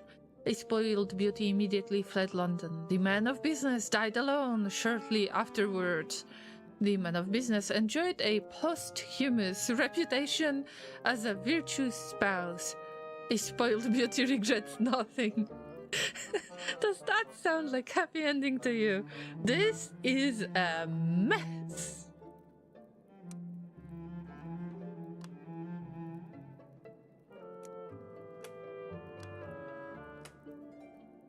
A spoiled beauty struggled with the knowledge that her long-lost betrothed had married someone else. The man of business encountered her in the midst of this gloom. The man of business regretted past relationships. A spoiled beauty forgave the man of business. The man of business failed to understand what was happening. The man of business enjoys a happy marriage now. A spoiled beauty regrets nothing.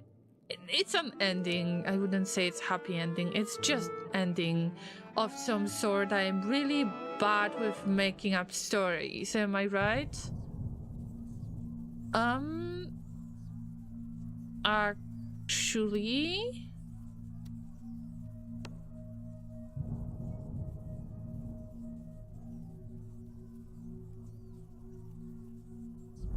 After the fall, there was a time when I didn't go to dinners.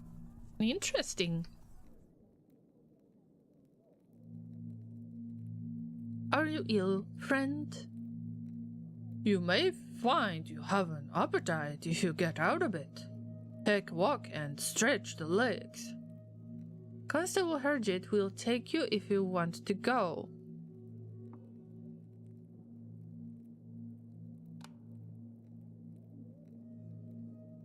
Thank you. I know it's kindly meant.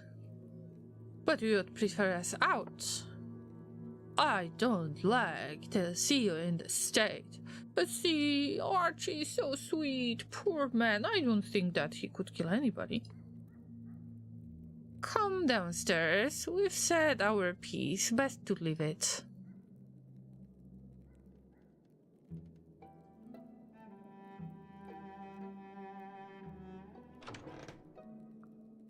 Oh, something happens downstairs again. Oh, supper. Okay. I come home to find lights on in the parlor. The sound of laughter and the clink of glasses can be heard. Somebody's having a party and they didn't invite me, apparently. And then the butler says, "It's not my bailiwick that's in the soup." Oh, most droll. We have a similar story on Polythrem. It involves a most disagreeable pair of boots and the king of 100 hearts.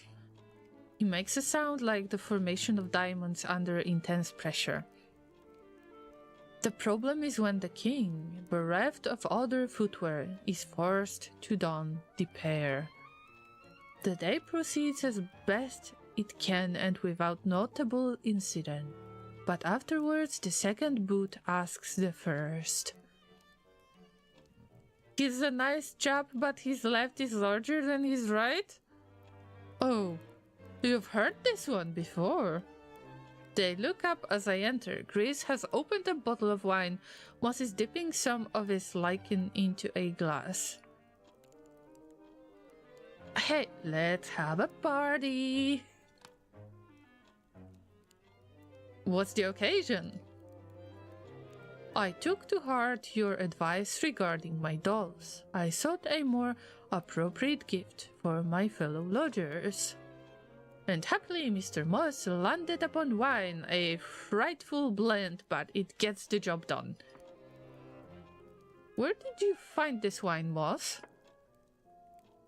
A cellarer at Hoxlane Market said there was a surfeit of them in the Thames. Speculated that the door in the old Parliament had given way. I did wonder what kept old Palmerston afloat. Came to supper once. Mother thought him a tremendous bore, but there was Talk of a peerage. Moss makes a grinding noise like a careless boulder scattering innocent shale in its wake. Quite. The problem with electing a fool is that he is then beholden to the people who elected him for that very equality.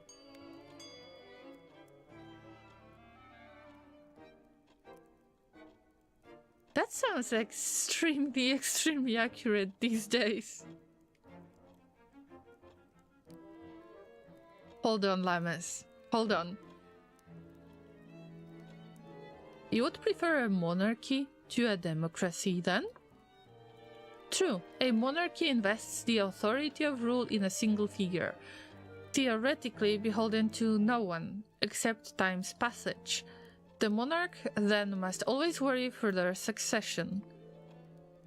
It is better than he or she be eternal, then. But even then, to rule requires someone to be ruled. There would always be intermediaries. Which is always what we two are, a thing we hold in common. So, service is a requisite for good government, then?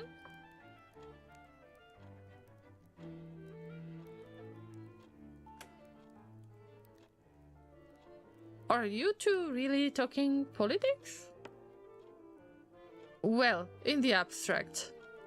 I suppose we were searching for common ground.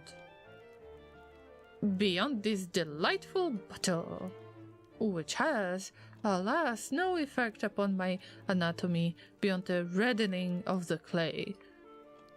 But I suppose my observation was that it's not so different what we do, you and I. We work, we serve, we question, but we work higher status than most, but someone else has the authority, the right, and the answers. I suppose the difference between us. Beyond the obvious? Oh yes, that difference. I am male, you are female. Oh, no, I meant... But beyond that trifling detail, you have not chosen your circumstances, but you have chosen your station. A fair point, and neither have you chosen yours, but you have left. I can always return when the king will have me. Yes, I'm sure you will be welcomed back, Moss. Until then, I'm glad to have experienced the diversity of opinion London boasts. And yours in particular, Chris. Yes, well, I can't say I'm sorry to have got to know you, Moss. Now let's call it a night before we descend into sentimentality. What a weird romance it was, right? Over politics. Nothing happened to help Archie. I am stressed out that I won't find any evidence. How should I do this? I've got a plot. I will just give Rachel the plot. But what about suspects? How am I going to find more evidence?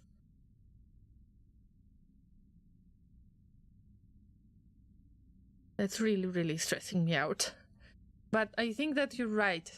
That this game is probably a multiple playthrough type of game. Yes, it is. I just think that I get to know the game, roughly get to know the characters. But it seems like all of those stories, they don't make sense. And maybe other things would happen if I would make different choices. It's just a matter of kind of learning what characters will provide useful information. Well, it's a strange world we live in. It's a very strange world. Anyway, I think that it is time to stop at day 293. The next stream of Mask of the Rose, we will start at day 294. About 11 days to the execution, I guess. Our love interest is still in the jail. We cannot really romance Mr. Pages, and even if we do that, is there anything we need about it? I don't want for the execution to happen. I can't find the murderer. David is alive. This is the biggest plot twist that we had so far. David is alive, but he was dead before. But it still counts as murder.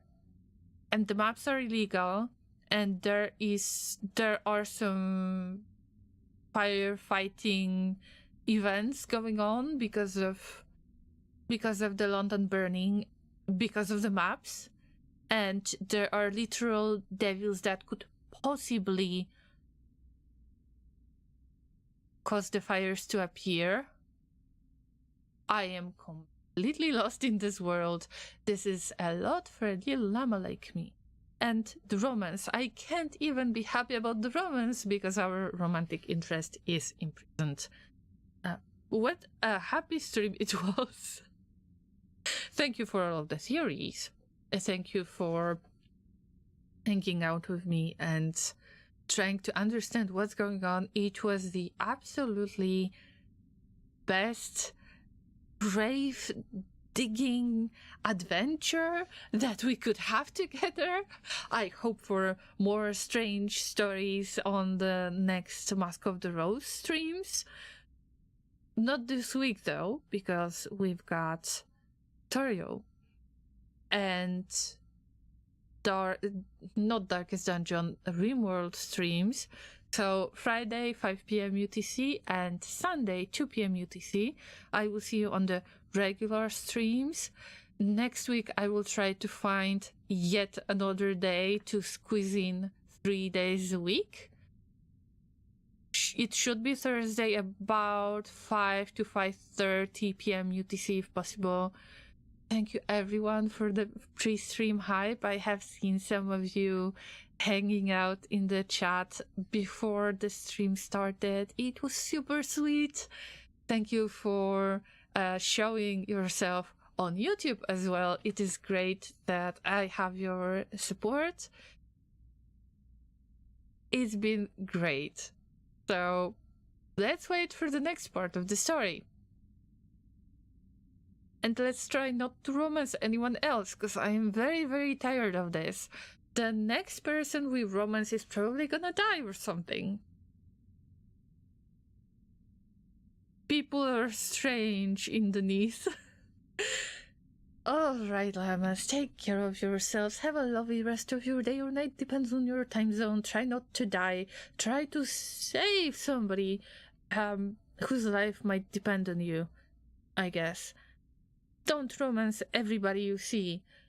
If you enjoyed today's stream and you might not been following yet, then consider following on Twitch or subscribing on YouTube, and maybe give a like or a thumbs up in here if you want to support my channel, because it will be easier to find my videos to the YouTube audience. Yeah, take care everyone.